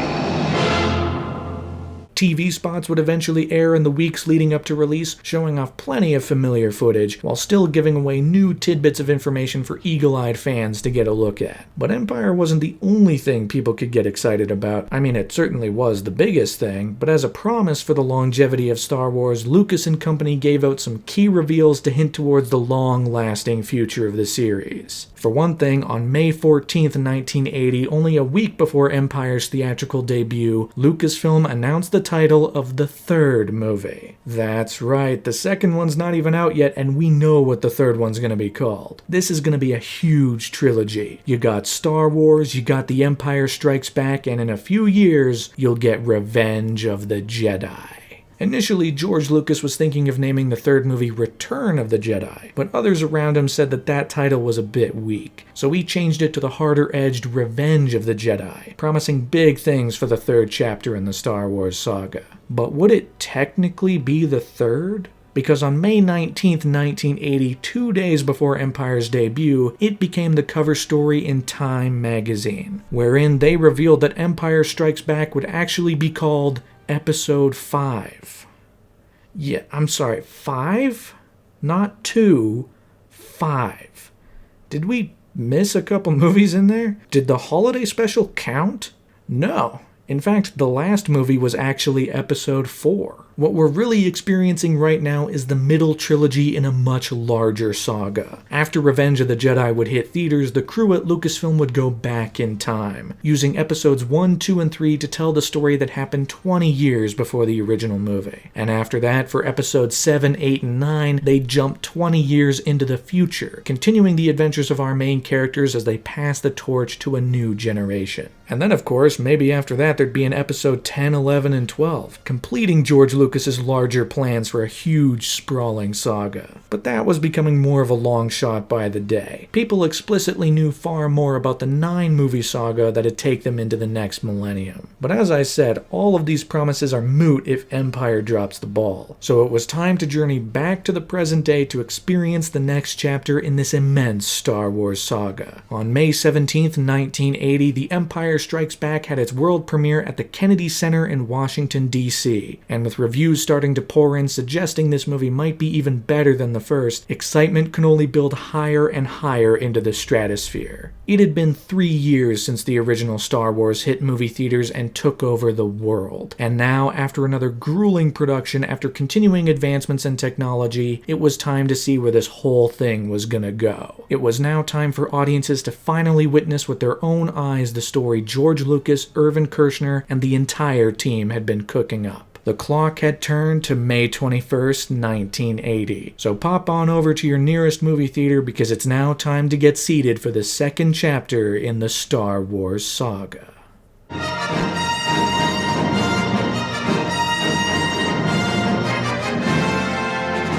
This is a very unconventional sequel.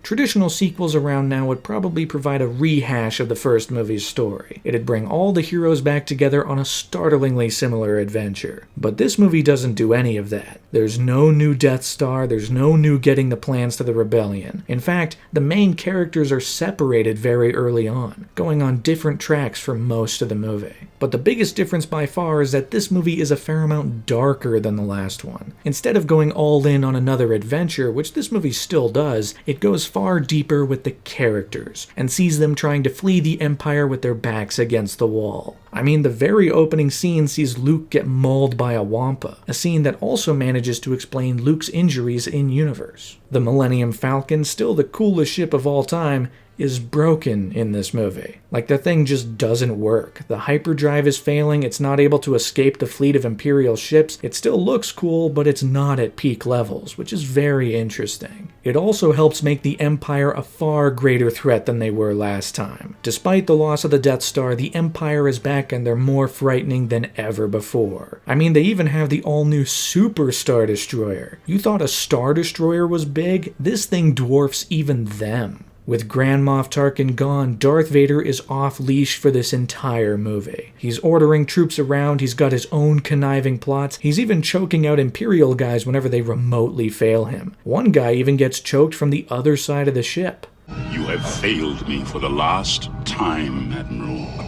But at the same time, it's not just about making Vader more menacing and evil, it's also about exploring a slightly more vulnerable side to the character. For one thing, this movie introduces us to the Emperor, the, well, leader of the Empire, and Darth Vader's master. Played by Marjorie Eaton on set with a voice by Clive Reville, this is the one guy that Vader will bow to. The one guy that Vader answers to. It's a brief scene, but it expands on the Empire in a crucial way, and gives a bit more weight to Vader himself. We also get a peek under the mask. In a very brief moment, an Imperial guy walks in to see Darth Vader placing a new helmet on his scarred, pale white head. It's like, who is this guy? What the hell happened to him? The best part, though, is that Vader plays it like a total boss. He doesn't even care that this guy saw under the mask. He's just like, yeah, you saw that. What of it? And then the conversation moves on. It's great.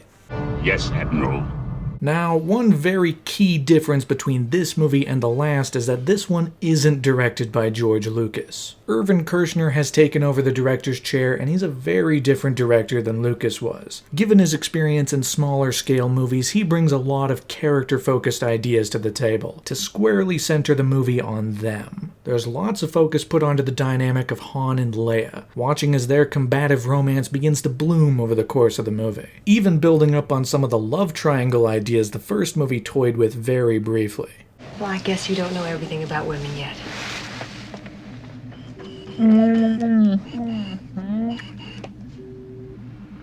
Instead of more objective framing like Lucas was using last time, Kirshner goes for more subjective framing, meaning his camera isn't just locked down and watching things happen, it tries to get inside the characters' heads. I mean, we got dramatic push-ins to characters' faces, we have rack focus changes, whips to other characters, then there are bigger things like some big crane shots and even a dreamlike sequence shot at half frames. Everything is also far snappier. The characters have plenty of bickering lines to one another. They're quipping, they're eating away at each other, and makes their dynamic far more interesting. The dialogue especially heats up between Han and Leia, who are throwing quotable lines back and forth for the entire movie. I don't know where you get your delusions, laser brain. Laugh it up, fuzzball. Why, you stuck-up, half-witted, scruffy-looking nerf herder! Who's scruffy looking? The Empire Strikes Back also has the ability to do something that few other sequels ever get access to. It is able to take the existing Star Wars universe and blow it wide open. I mean, during Luke's escape from the Wampa, he manages to pull his lightsaber towards him with the Force. We've never seen anyone do that before, that's so cool. We also visit a bunch of new planets. We got Hoth, the ice planet the movie starts on, with its bright white snow and clearly freezing temperatures, Bespin, featuring a city in the clouds, and the swampy world of Dagobah. Either that or it's just this one area that's swampy and the rest of the planet is like a lush green countryside. Then you have bits like where the Millennium Falcon is docked inside of an asteroid. I have a bad feeling about this. Yeah, you should, because it's eventually revealed that they've actually docked inside of a giant space worm. That kind of wacky fantasy hijinks is so awesome.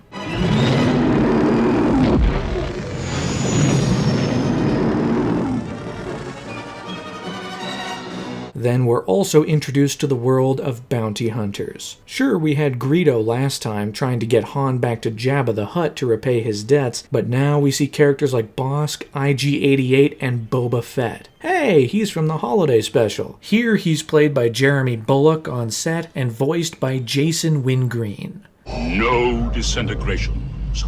As you wish.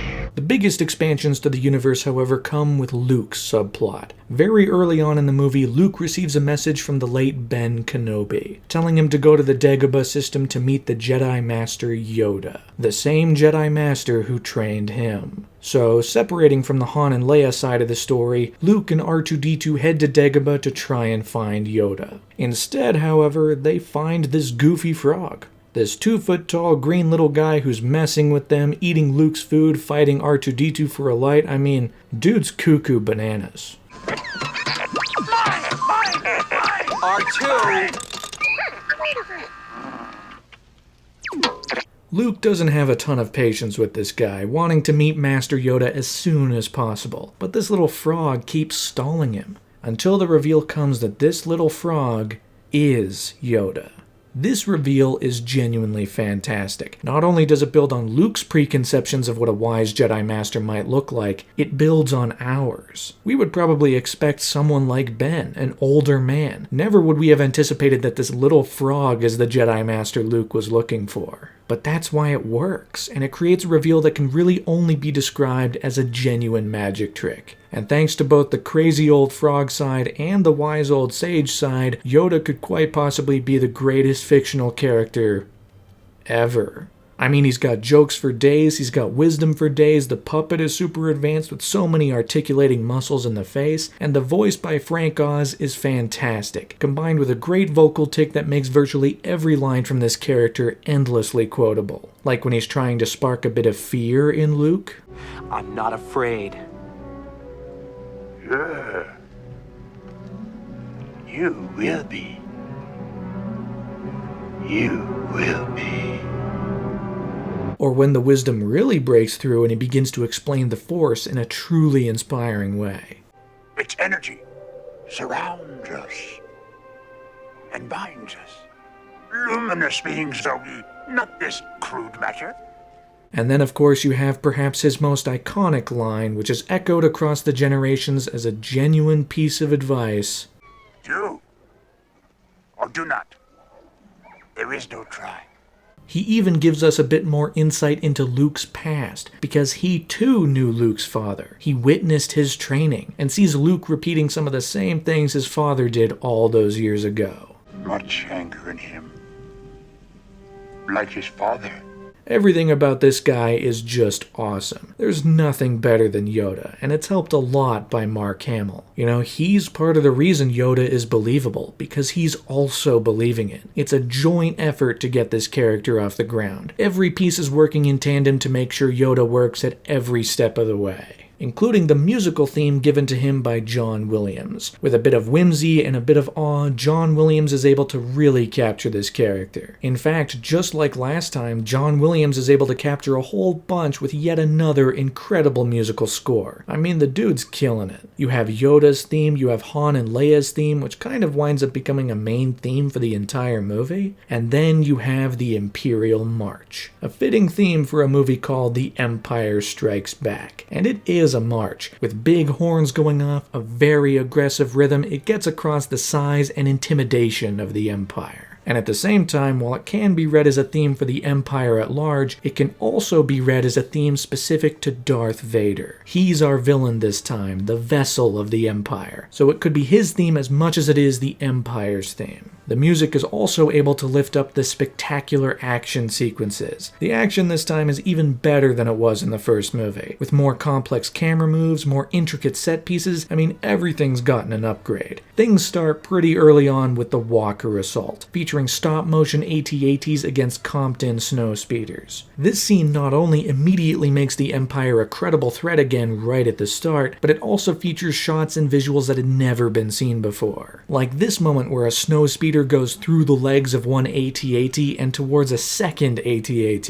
It's not the longest shot in the world, but the technical prowess needed to pull it off is astounding. But then this whole sequence is followed up by the asteroid field, which features another great musical piece by John Williams, as well as tons upon tons of layers. Ships flying over asteroids, asteroids flying over asteroids. There's a level of depth that had never been seen before. You have an incredible display of effects and a whole bevy of intricate camera movements to give across this sense of momentum. The thing's moving at 1,000 miles per hour, ultimately creating 20 straight minutes of action to kick this movie off with a bang. Sir, the possibility of successfully navigating an asteroid field is approximately 3,720 to 1. Never tell me the odds. There is a slight timing discrepancy between the two sides of this story, however, because it kind of feels like the Han, Leia, Chewie, 3PO side could take place over maybe a couple days, while the Luke, Yoda, R2 side could take place over a couple months. But that's not really a debilitating issue, because when you get down to it, the meat and potatoes of both sides are good enough that you forget about timing discrepancies and logical issues. They start to not matter. And eventually, as the movie gears up for the finale, the two sides do eventually combine. Thanks to a sly trick, the Millennium Falcon briefly manages to escape the Empire. And in order to secure repairs for the hyperdrive, they head to Cloud City to meet Lando Calrissian. Played by Billy D. Williams, this is another scoundrel character. He knew Han Solo for a long time, even owned the Falcon at one point before he lost it to Han fair and square.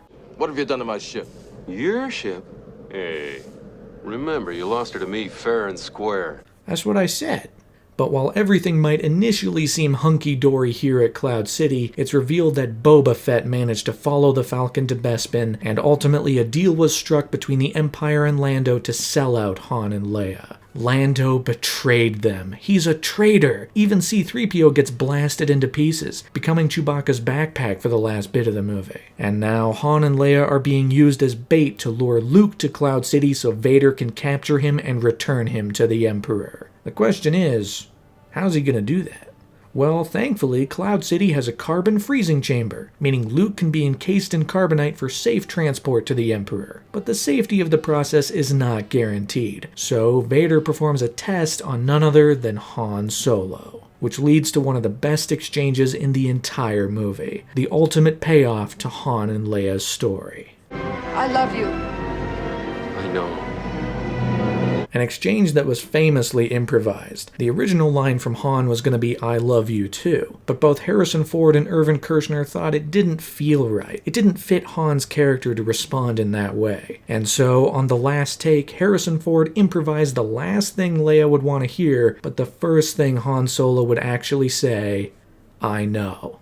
Initially, George Lucas was upset about the inclusion and decided that before the movie's release they'd screen 2 versions of the movie, one with I Know and another with I Love You Too. But the I Know screening got such a big reaction that the decision just became a no-brainer, and the other version was never shown. And so, that's the scene we have in the movie. But it does lead to the moment where Han Solo is fully encased in carbonite. He's made into a living popsicle. Because yes, he does survive the process, but unfortunately he's not really in the position to do anything. Now he's on his way to be transported with Boba Fett back to Jabba as punishment for failure to repay his debt. All of this gets back to Luke on Dagobah, who sees the future in which his friends are tortured and maybe even killed. And so, despite concerns presented by both Yoda and the ghost of Ben Kenobi, Luke decides to leave Dagobah to help his friends out. That boy is our last hope.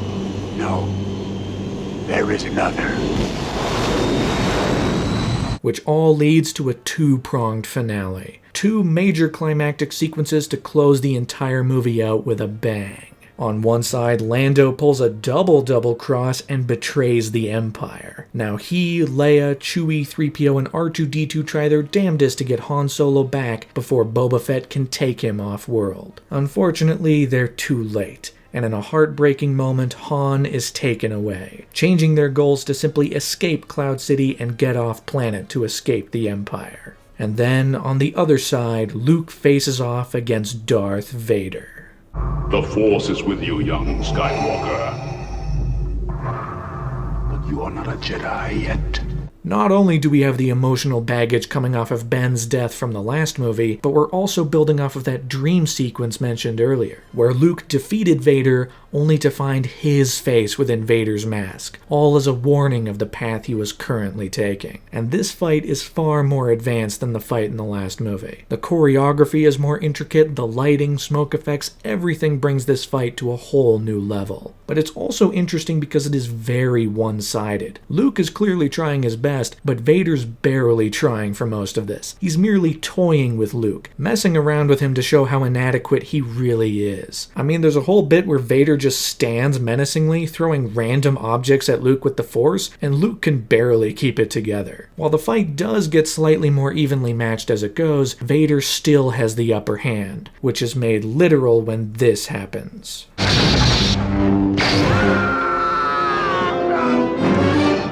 Talk about going darker. Instead of a huge X-Wing showdown like last time, this movie sees Luke at his lowest. No hand, no lightsaber, and unfortunately for him, it's only going to get worse. Obi-Wan never told you what happened to your father. He told me enough. He told me you killed him. No. I am your father. Whoa, what? Hold on, no. That's not true. That's impossible. But it works as a reveal, because Luke's been longing for the truth about his father for both movies. It was one of the first things established about him. He idolized his father, the Jedi Knight of a generation past, the reason he himself wanted to become a Jedi. But now we reveal that Darth Vader, the ultimate villain who Luke hates more than anyone else, the one who killed Ben Kenobi, is actually the father he's been looking for. At this point, the best hope for him is that Vader's lying, which a lot of people were thinking when seeing this movie in theaters. Even James Earl Jones thought he was lying when he first read the words. But we're not gonna find out just yet. Right now, we're only left with the bombshell that Vader's dropped for us, as Luke falls away to the bottom of Cloud City to escape his grip. But that's not exactly a better place for Luke to be. I mean, sure, he's not about to be captured by Vader, but it's not like he has anywhere else to go, so what's he gonna do? Hear me. Leia. Oh, just a brief connection between the two characters, one that gives me chills every time. It's great. And thanks to that brief connection, Leia and the others swing back towards Cloud City and save Luke at the last moment. And after a quick fix from R2-D2, the Falcon's hyperdrive is finally repaired, allowing our heroes to launch into space and finally escape the Empire once and for all.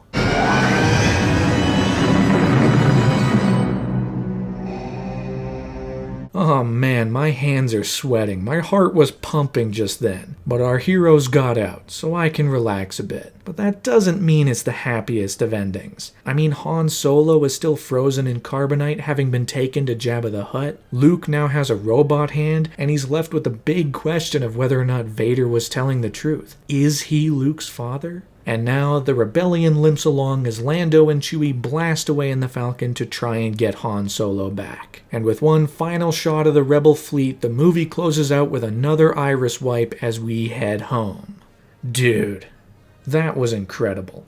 Despite everything working against this movie, The Empire Strikes Back manages to live up to the original movie by doing something very, very different. Instead of a carbon copy, this movie goes far deeper. It goes darker. It sees our characters encounter different challenges and leaves big hooks for where the story can go from here. And reviews were absolutely stellar. While there were some dissenting voices among critics and audiences, with some unsure of the darker tone compared to the first movie, most outlets praised every aspect of The Empire Strikes Back. The story, the visuals, the incredible Yoda puppet, and the one thing people talked about endlessly, the big reveal and what it could mean for the future. Was Darth Vader telling the truth? Is he really Luke's father? And since the movie's release, Empire has gone down as one of, if not the greatest sequel of all time, and the rare example of a sequel that can even surpass the original. Because of that, it completely justified Star Wars as a series. Audiences had to know what happened next, and now they were also interested in seeing what happened before. If Vader's telling the truth, how did Luke's father fall to become this evil villain? So bring on Revenge of the Jedi, bring on the prequel and sequel trilogies, bring on all 12 movies in this saga. I'm down for anything at this point. The box office for Empire was also equally impressive. While it did fall minorly short of the original, it still made a killing, with around $209 million in North America for its initial release and $401 million worldwide, becoming the biggest movie of 1980, spawning plenty of ancillary merchandise, toys, all sorts of stuff to keep fans engaged in the Star Wars universe. Which begs the ultimate question: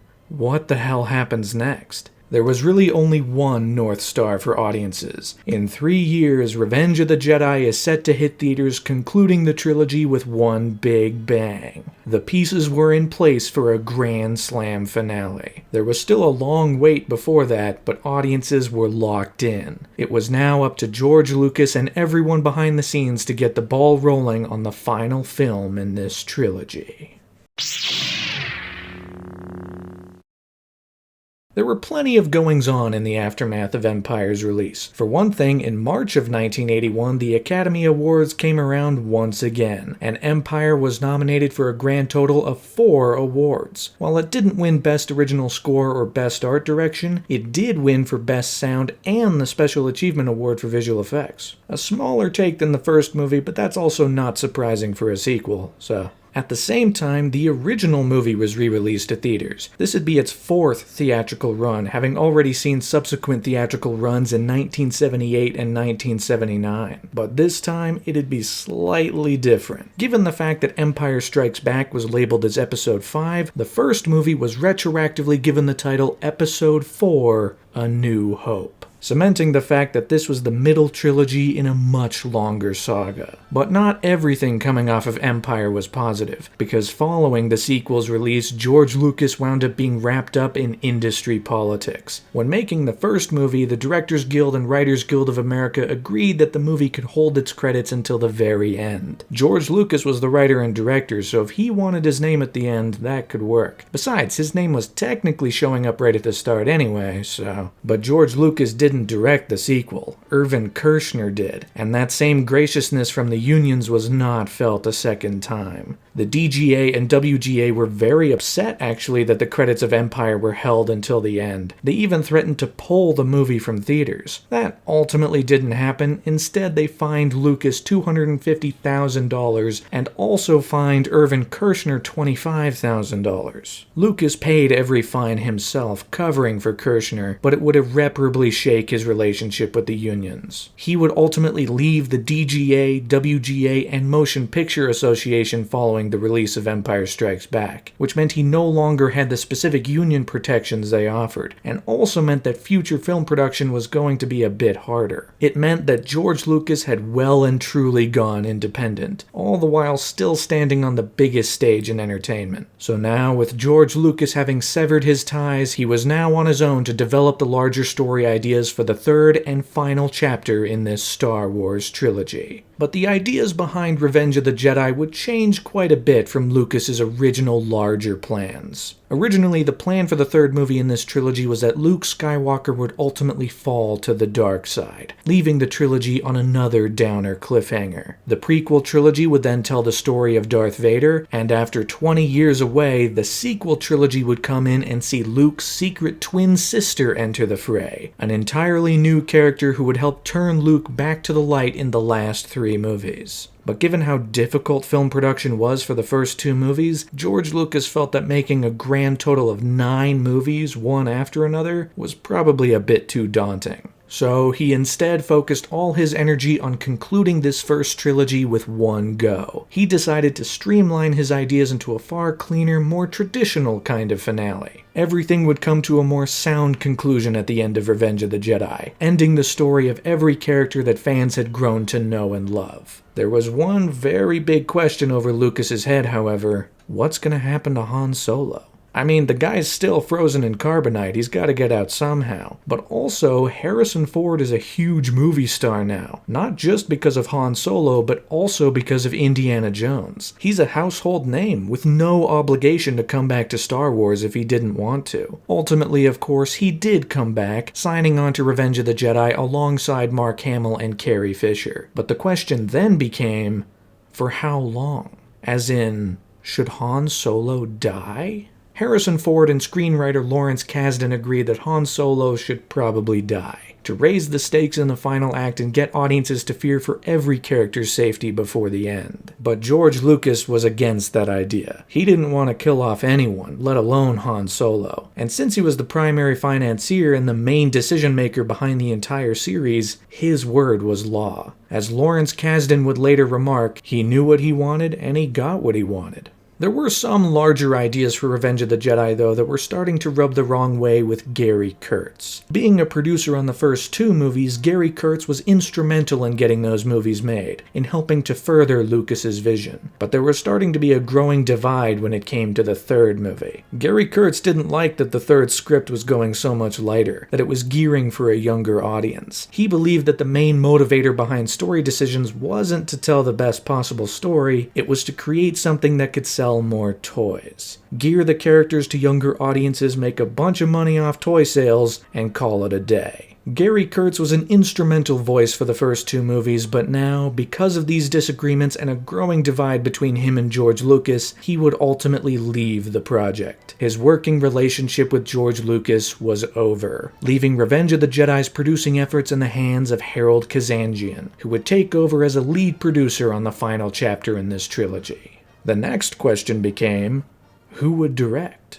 Across the year, George Lucas searched up and down for a new director to helm the third movie. Irvin Kershner decided not to take on the third movie, having already spent 2 years in this universe, so Lucas had to bring up someone new. Originally, he wanted Steven Spielberg to direct, but given the fact that Lucas had broken from the unions, he couldn't actually hire Spielberg, even if Spielberg had wanted to do it, which he was apprehensive about to begin with. David Lynch turned it down, saying he had no interest. David Cronenberg also turned it down, not wanting to direct a script written by someone else. So ultimately, George Lucas landed on Richard Marquand, a Welsh director who had made a name for himself with movies like Eye of the Needle, a World War II spy film. With Richard Marquand finally signed on as the director for Revenge of the Jedi, the pieces began moving swiftly into the year 1982. because on January 11th, principal photography finally began for the third and final Star Wars movie, all under a whopping budget of $32.5 million.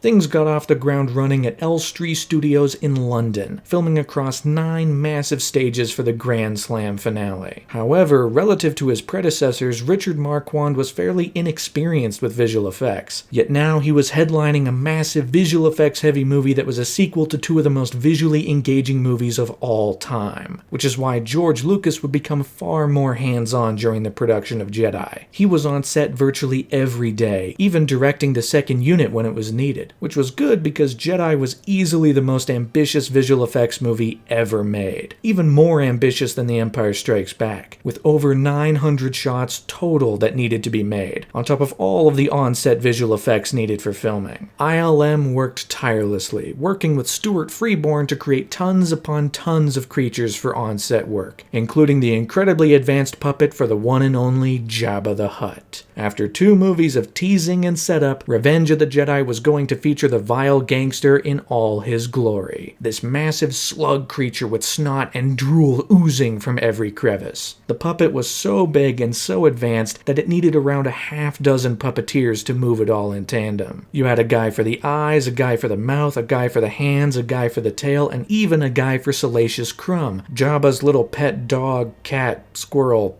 thing.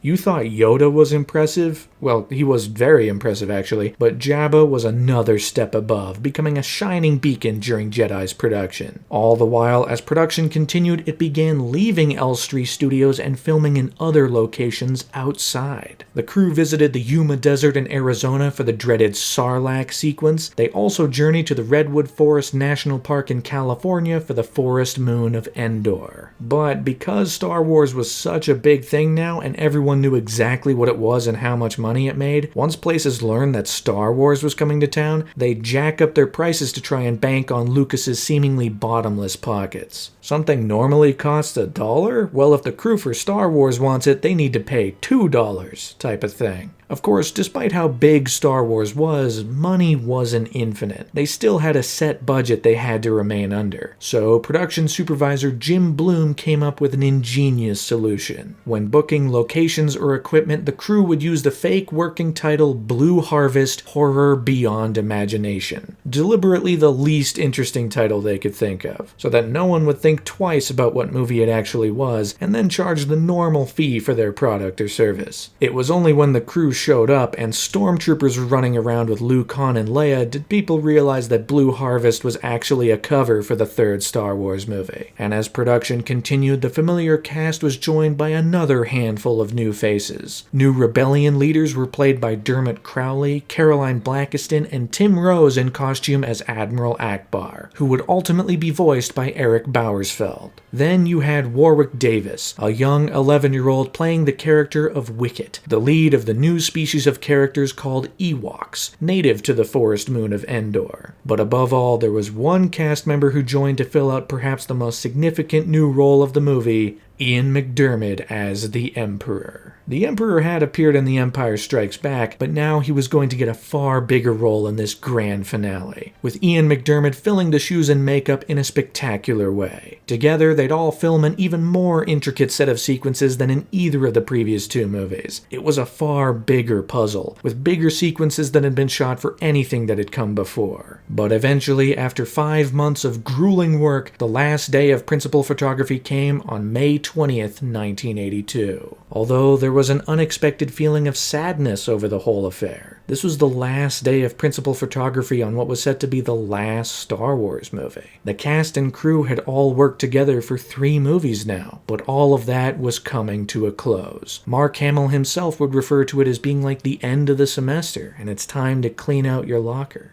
This was all coming to an end.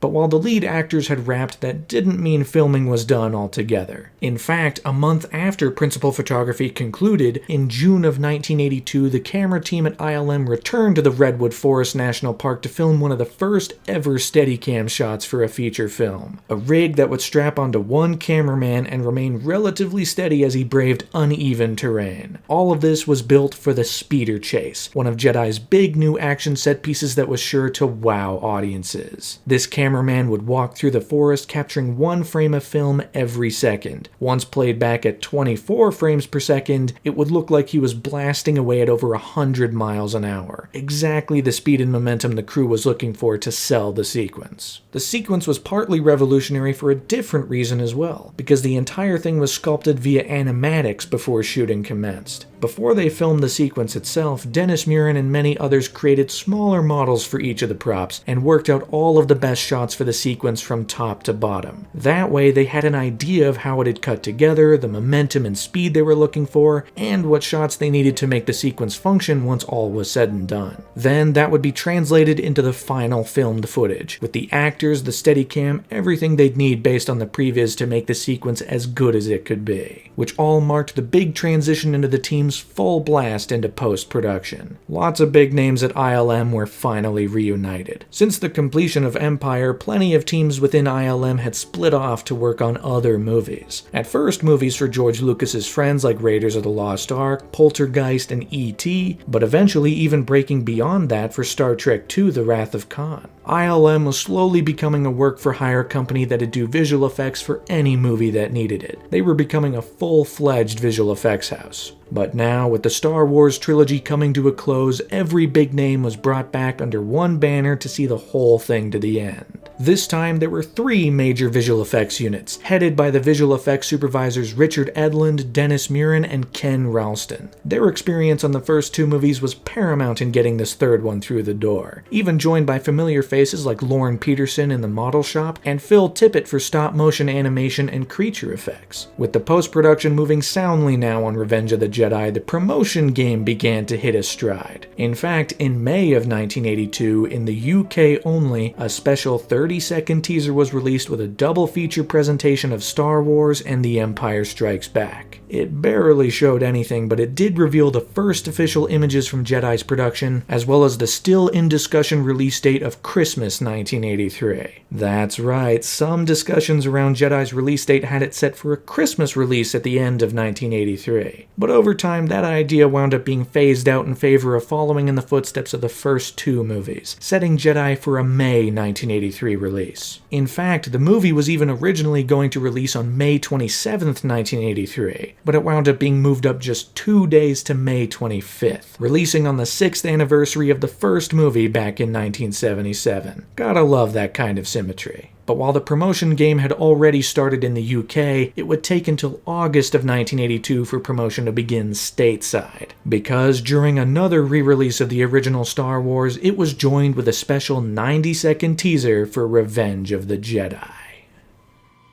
A long time ago, in a galaxy far, far away. The next chapter in the Star Wars saga. Revenge of the Jedi. Featuring the first good looks at the third movie's impressive effects and action sequences, this trailer got all who saw it incredibly excited for the upcoming release. Reintroducing all of our favorite characters, including a defrosted Han Solo and the still menacing Darth Vader. Still gotta wonder how exactly they're gonna deal with the I am your father reveal. They gotta have something up their sleeves. There wasn't a ton, but the glimpses provided were huge, revealing the scale and scope of the movie and the grand finale it promised to provide. It was even eventually joined by this teaser poster, with artwork by Drew Struzan teasing a final standoff between Luke and Vader. But before the year would come to a close, Jedi would undergo one very significant change. After stewing with it for some time, George Lucas came to the conclusion that he didn't like the movie's title. The Jedi, he thought, shouldn't take revenge. That's not in their nature. Which is why on December 17th, 1982, it was officially announced that the third movie's title would change back to George Lucas's original idea, Return of the Jedi. A more apt title considering the nature of the Jedi, and something a bit more hopeful than the harder-edged Revenge title. It did mean that everything released so far had to be remade, with an all-new advance poster painted by Tim Reamer featuring the new title. And the existing trailer was re-edited to let everyone know the title had been changed. A long time ago, in a galaxy far, far away. The next chapter in the Star Wars saga. Return of the Jedi. Only a few months now, only a few months left, and the Star Wars trilogy is going to come to an end with one grand return. As the clock turned to 1983, visual effects work had completely taken over. Post-production was in full swing, and it was easily the most taxing and overwhelming post-production effort in the entire trilogy. With more ships than ever before for the final space battle, composite shots were far more complex, and there were plenty more advanced models and creatures than ever before. Specifically, one of the big selling points was the Rancor, a monstrous creature that had threatened Luke at the start of the movie. Originally, it was conceived as a stop-motion creature until George Lucas had the idea to make it a man in a suit. But after a series of tests, it was decided that that wasn't going to work. So, Dennis Muren came up with the idea to shoot it as a high-speed puppet. With Phil Tippett and 2 others puppeteering the creature, it would be filmed at up to triple the speed to make it feel big and imposing when played back at 24 frames per second. With that work figured out, the sequence was able to come together. But despite sequences coming together, Jedi was a far more grueling production than either of the last 2 movies. There were more stages, more effects, more everything than ever before. The movie was so big and ambitious, the effort needed to get it done was so much more intense. It was all about putting your head down and getting to work. There was no time to stop or pause, there was no time to even breathe. The effects needed to get done, and they needed to get done fast. Some internally even felt that the original atmosphere at ILM was being lost, and that what originally made it charming was going away. At the same time, the sound team hit a couple snags. When testing the movie inside of a regular movie theater, the sound team and George Lucas noticed that none of the impressive sound effects work they had done was being heard at all. The theaters just weren't playing it the way they thought they would, which is why George Lucas invested in an all-new audio company called THX, created by Tomlinson Holman, a name that obviously pays homage to Lucas's first feature film. THX was created to standardize a far more advanced sound system for better quality control across all metrics. Thankfully, while post-production was incredibly difficult from top to bottom, as things continued and shots made it through the door, morale among the team would lift. They were getting it done come hell or high water. And as the months continued and the May release of Return of the Jedi inched closer and closer, marketing and promotion really began to heat up. You of course had a full theatrical poster with art by Kazuhiko Sano, featuring all of the main characters back once again for the final chapter, which was also joined by a second theatrical trailer.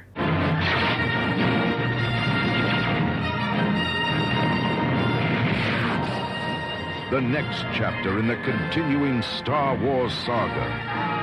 Across another 2 minutes, this trailer reveals even more of the spectacle and action Return of the Jedi promises to have, featuring new and returning characters as well as big answers to questions audiences have been left with since Empire. Because during this trailer, Luke directly asks, "Is Darth Vader my father?" While the trailer doesn't answer it, it has been the question on everyone's mind for 3 years. Is Darth Vader Luke's father? Was he lying? Was he telling the truth? A few more weeks and this movie will open the floodgates to let us know. TV spots aired across the final weeks leading up to release, letting audiences at home know the Star Wars trilogy was about to come to a close. 3 years had passed since the release of The Empire Strikes Back, which blew the Star Wars universe wide open, raised new questions and new characters to the surface to make the universe more interesting than ever. Now, with the final movie heading to theaters, it was time to answer the big questions. What would happen to Han Solo? What would happen to Luke and Vader? How would this whole thing come to a close? After years of anticipation and years of grueling production behind the scenes, the time had finally come to find out. The clock had now turned to May 25th, 1983. After 6 years since this entire adventure began with George Lucas's incredible vision, it was time to head over to your nearest theater and witness the Star Wars trilogy's grand finale. It was time for The Return.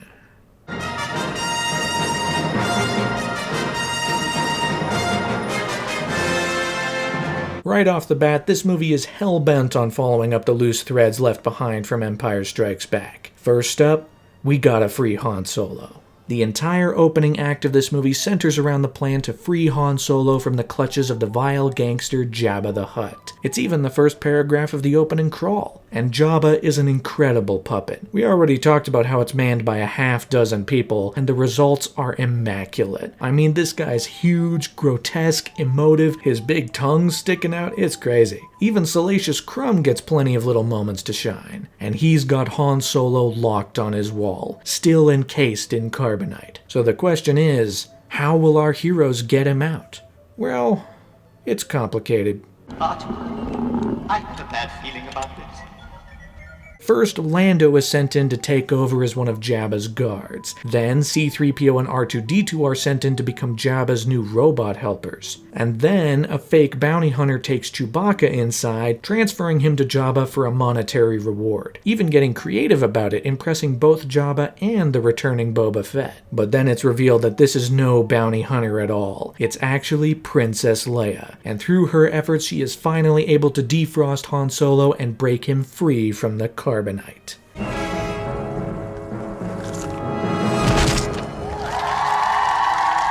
Alright, we're off to a great start. Unfortunately, things almost immediately go wrong from here. Han is sent down to the prisons with Chewie, Leia is made Jabba's slave girl, even given a slave outfit.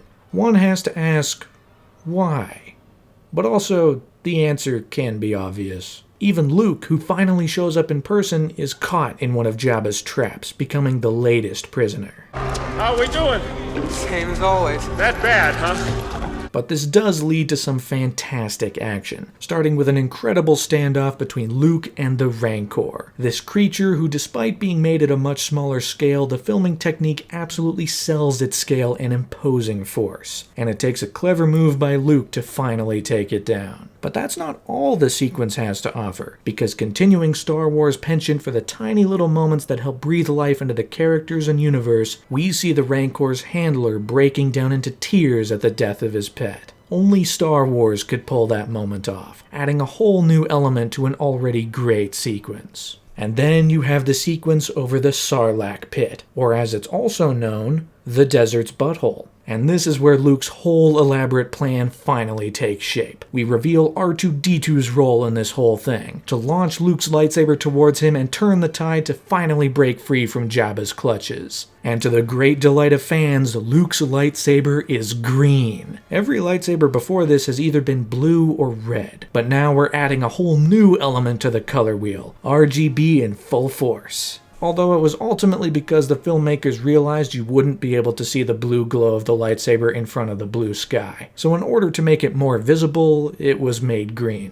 But it's still great, kind of signifying a bit of a level up for Luke as he slowly but surely becomes the Jedi Knight we all want him to be. This sequence also brings a lot of closure to this side of the story, as on one hand, through ridiculous circumstances, Boba Fett dies by falling into the Sarlacc pit.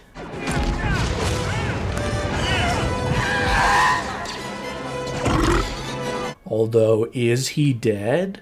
Who knows? And then, of course, in one big act of rebellion, Leia fights back against Jabba the Hutt, choking him out with his very own chain until he too is killed. Great work, Leia. Get that slug guy out of here. Ultimately, our heroes escape, Jabba's sail barge is destroyed, and the adventure is kicked off with a bang.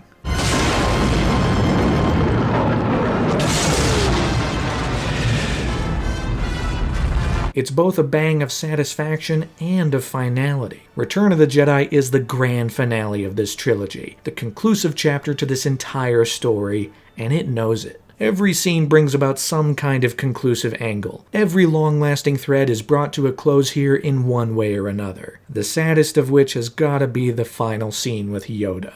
Because despite his immense strength and wisdom, not even he can undo the passage of time. When 900 years old you reach, look as good you will not.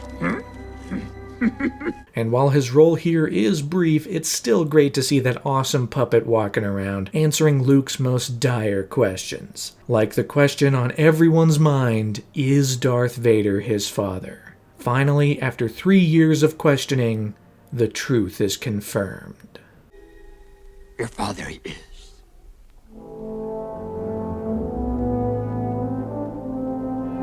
Thanks to Yoda and the ghost of Obi-Wan, it is confirmed that Darth Vader is in fact Luke Skywalker's father. They even revealed that his original name was Anakin Skywalker, which is actually a name George Lucas had in mind during the earliest drafts of the first movie. It was going to be spelled differently and used for someone else, but it's interesting to see that idea make a comeback here. We even get the tiniest bit of insight into the fall of Anakin and how he ultimately became the villain we all know and fear. He's more machine now than man, twisted and evil. Which thrusts Luke into a greatly emotional journey where he has to face off against his father once again, now with so much more emotional baggage going into the final stand. But while there's plenty that Return of the Jedi succeeds on, there is an unshaking feeling that this movie isn't quite as good as its predecessors. Don't get me wrong, there's still plenty to enjoy, but there are areas where it falls short of the other two movies. This movie visually feels like a cross between George Lucas's objective framing and Irvin Kershner's subjective framing. The camera's not moving quite as much on set, which is contrasted by how it's moving a ton during the entirely visual effects sequences. This isn't the end of the world, but it does create a bit of a disconnect between what was shot on set or on location and what was shot at ILM. The story this time also feels a little redundant, for one aspect in particular. The Empire's built another Death Star. Following in the footsteps of the original movie, in order to raise the stakes once again, this entire movie centers around the rebels trying to destroy the second Death Star, with another elaborate plan to hit it right in its core and thwart the Empire's plans. This does create tons of fun moments and lines, but you can't help but feel a sense of deja vu. We've done this before. But then comes the longest little tick against this movie. Once Han Solo is freed from Jabba, the pace of the movie majorly slows down. Once everyone gets to the forest moon of Endor, things kind of stop happening for a little while. Everyone's just kind of mucking around for a bit as we gear up for the finale. We meet the Ewoks, these tiny teddy bear creatures, one in particular named Wicket, played by Warwick Davis. These guys can elicit a number of reactions. On one end, you can find them absolutely adorable and fall in love with them, or you're on the other side of the spectrum and you find them irritating and annoying. Mileage for these guys may vary. Personally, I think they're fine. I got no strong feelings one way or another, but they do take up a lot of screen real estate. You got bits like how they believe C-3PO to be a god, which is then confirmed when Luke uses the Force to lift 3PO into the air. 3PO even gives the Ewoks a recap of the last two movies. What fun. On top of this, Han and Leia don't really have much going on internally. In contrast to the last movie, which gave everyone ample amounts of stuff to chew on, this movie is very Luke-centric. Luke gets all the best stuff here, and as a result, Han and Leia are kind of thrust to the sidelines. They have plot-related things they gotta do, but we never get any kind of arc with them. It's all about how they're going to help stop the Empire, which is a little underwhelming. We spent the first third of the movie getting Han Solo back, and now that he's here, he's just hanging out. It's nice to see him, but he could be doing a bit more. I have a really bad feeling about this. But while the pace in the middle of the movie definitely drags a bit, once the action heats up, things are top tier. The visuals, the spectacle, it all hits a home run.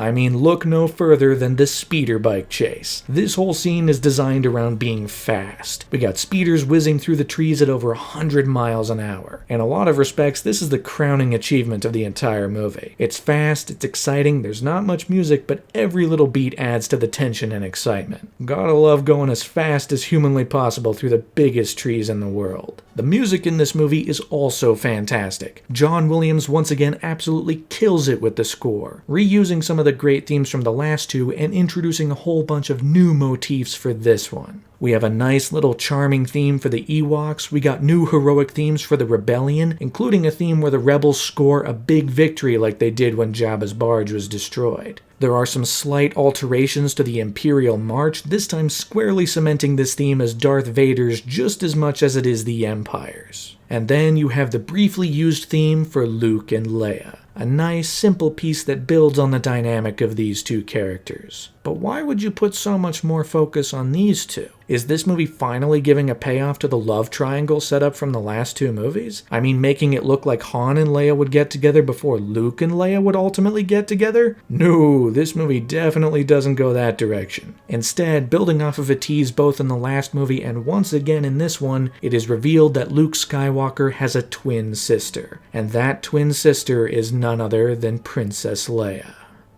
I know. Somehow, I've always known. Always? This reveal does impact Luke more than Leia, because she never really gets to grapple with it long term. She's very accepting that Luke's her brother, but she never confronts the fact that that also means Vader's her father. What does Leia think about that? I don't know. But it does strengthen Luke's attachment to Leia and his friends, ultimately forming both his greatest strength and greatest weakness. The Force is strong in my family. My father has it. I have it. And my sister has it.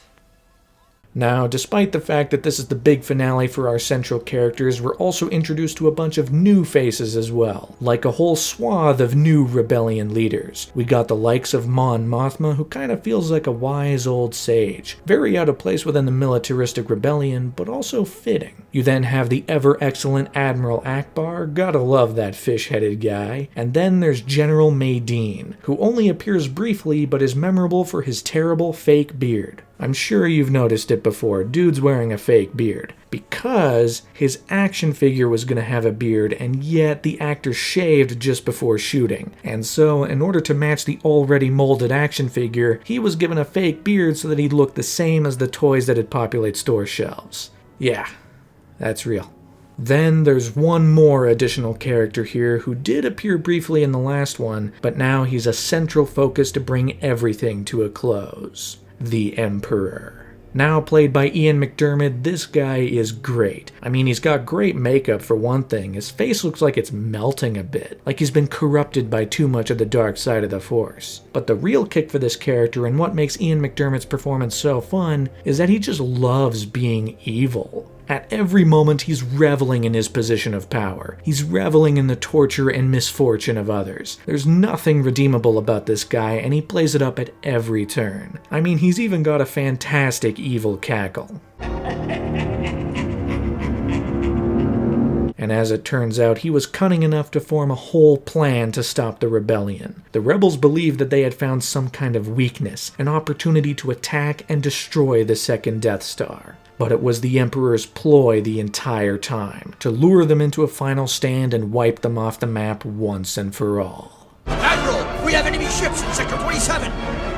It's a trap! This is the setup that takes us right into the massive grand finale, where every piece to this puzzle comes together for one last stand against the Death Star in the final battle between the Rebellion and the Empire. And continuing the escalation from the first two movies, which respectively featured one finale and then two finales, Return of the Jedi comes to a close with three simultaneous finales, starting with the Battle for Endor. This is the ground level side to everything, where Han, Leia, Chewbacca, R2-D2, and C-3PO team up with various rebel soldiers and the Ewoks to face off against an army of stormtroopers and AT-STs. AT-STs had appeared briefly in the last movie, but here they get to have a starring role, towering over everyone and blasting down onto the forest below. Unfortunately, Han and Leia still don't get a ton to do. Instead, they're trapped in front of this door for pretty much the entire time. But the guerrilla warfare tactics used by the Ewoks and Rebels is quite fun. I mean, they're throwing rocks, logs, everything they've got against the Empire. At first, it's largely ineffective. Characters take damage, R2 is electrocuted and out of commission for a bit, even Leia gets shot. And then there's the moment where two Ewoks get blasted and only one gets back up, trying his damnedest to wake up his friend. Talk about a tiny little moment holding a lot of power. But eventually, once Chewbacca and some Ewoks get control of an AT-ST, the tide begins to turn. The Ewoks throw everything they have at the remaining Imperial forces and finally get the upper hand, fighting back in tons of great moments.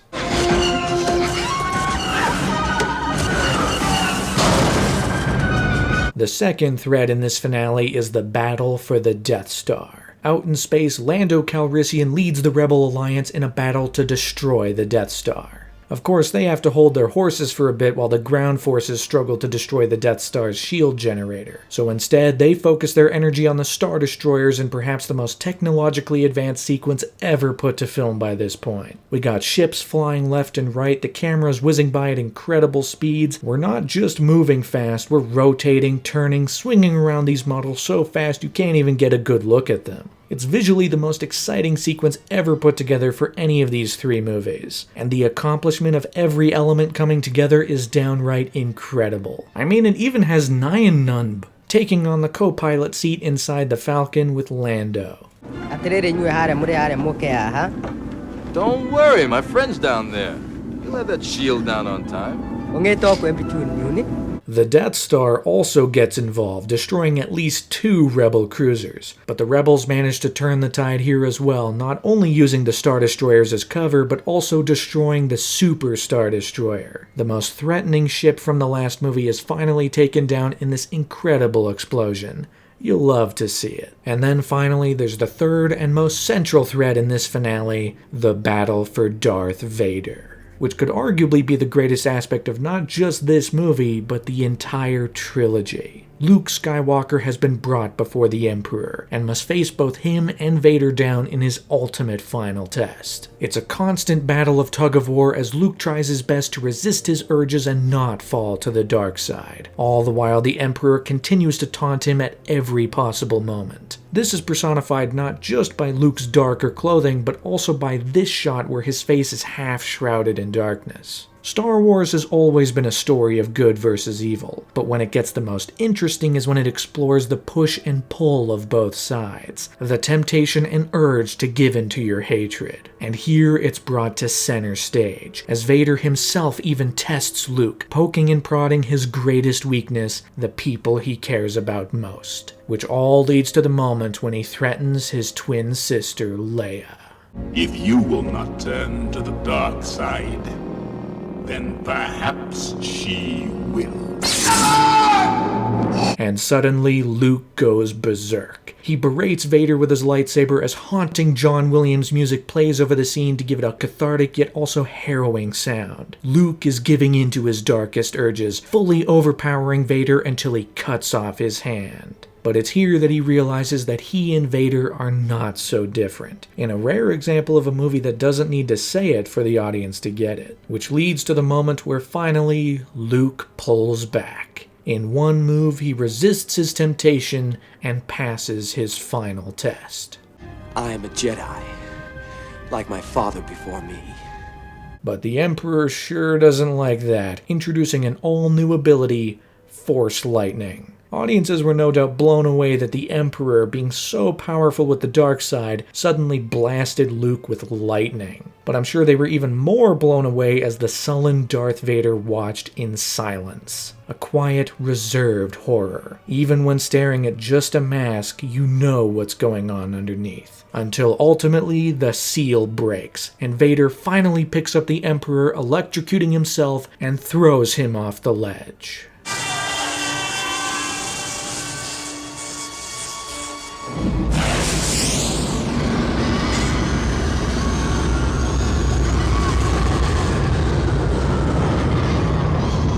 Let's go Darth Vader. In one big moment, he came through and ended the reign of the Emperor once and for all. Unfortunately, the damage to his suit is irreversible. We already know he needs this thing to survive, that he's more machine than man, which means that since the machinery is failing, so too will the man. Which leads to the moment where Luke removes Vader's helmet, finally revealing Anakin Skywalker underneath. For the first time, Luke meets his father. And with his final breaths, Anakin is redeemed and relieved. Tell your sister you've arrived. And so ends the story of Darth Vader. a story that contains a ton of power within these 3 movies. While it can be considered a bit rushed towards the end to tie everything up in a nice little bow, it is without a doubt the strongest aspect of this 3rd movie, and something that totally pays off the cliffhanger left after The Empire Strikes Back. And finally, the other 2 threads also come to a close, with Han and the others successfully destroying the shield generator, allowing Lando and the rebel forces to infiltrate the Death Star, leading to one final showcase of the greatest visual effects anyone had ever seen, as the Millennium Falcon soars into the Death Star and finally destroys the core. And with a last-minute escape, we watch as the last big plan of the Empire is swiftly wiped away.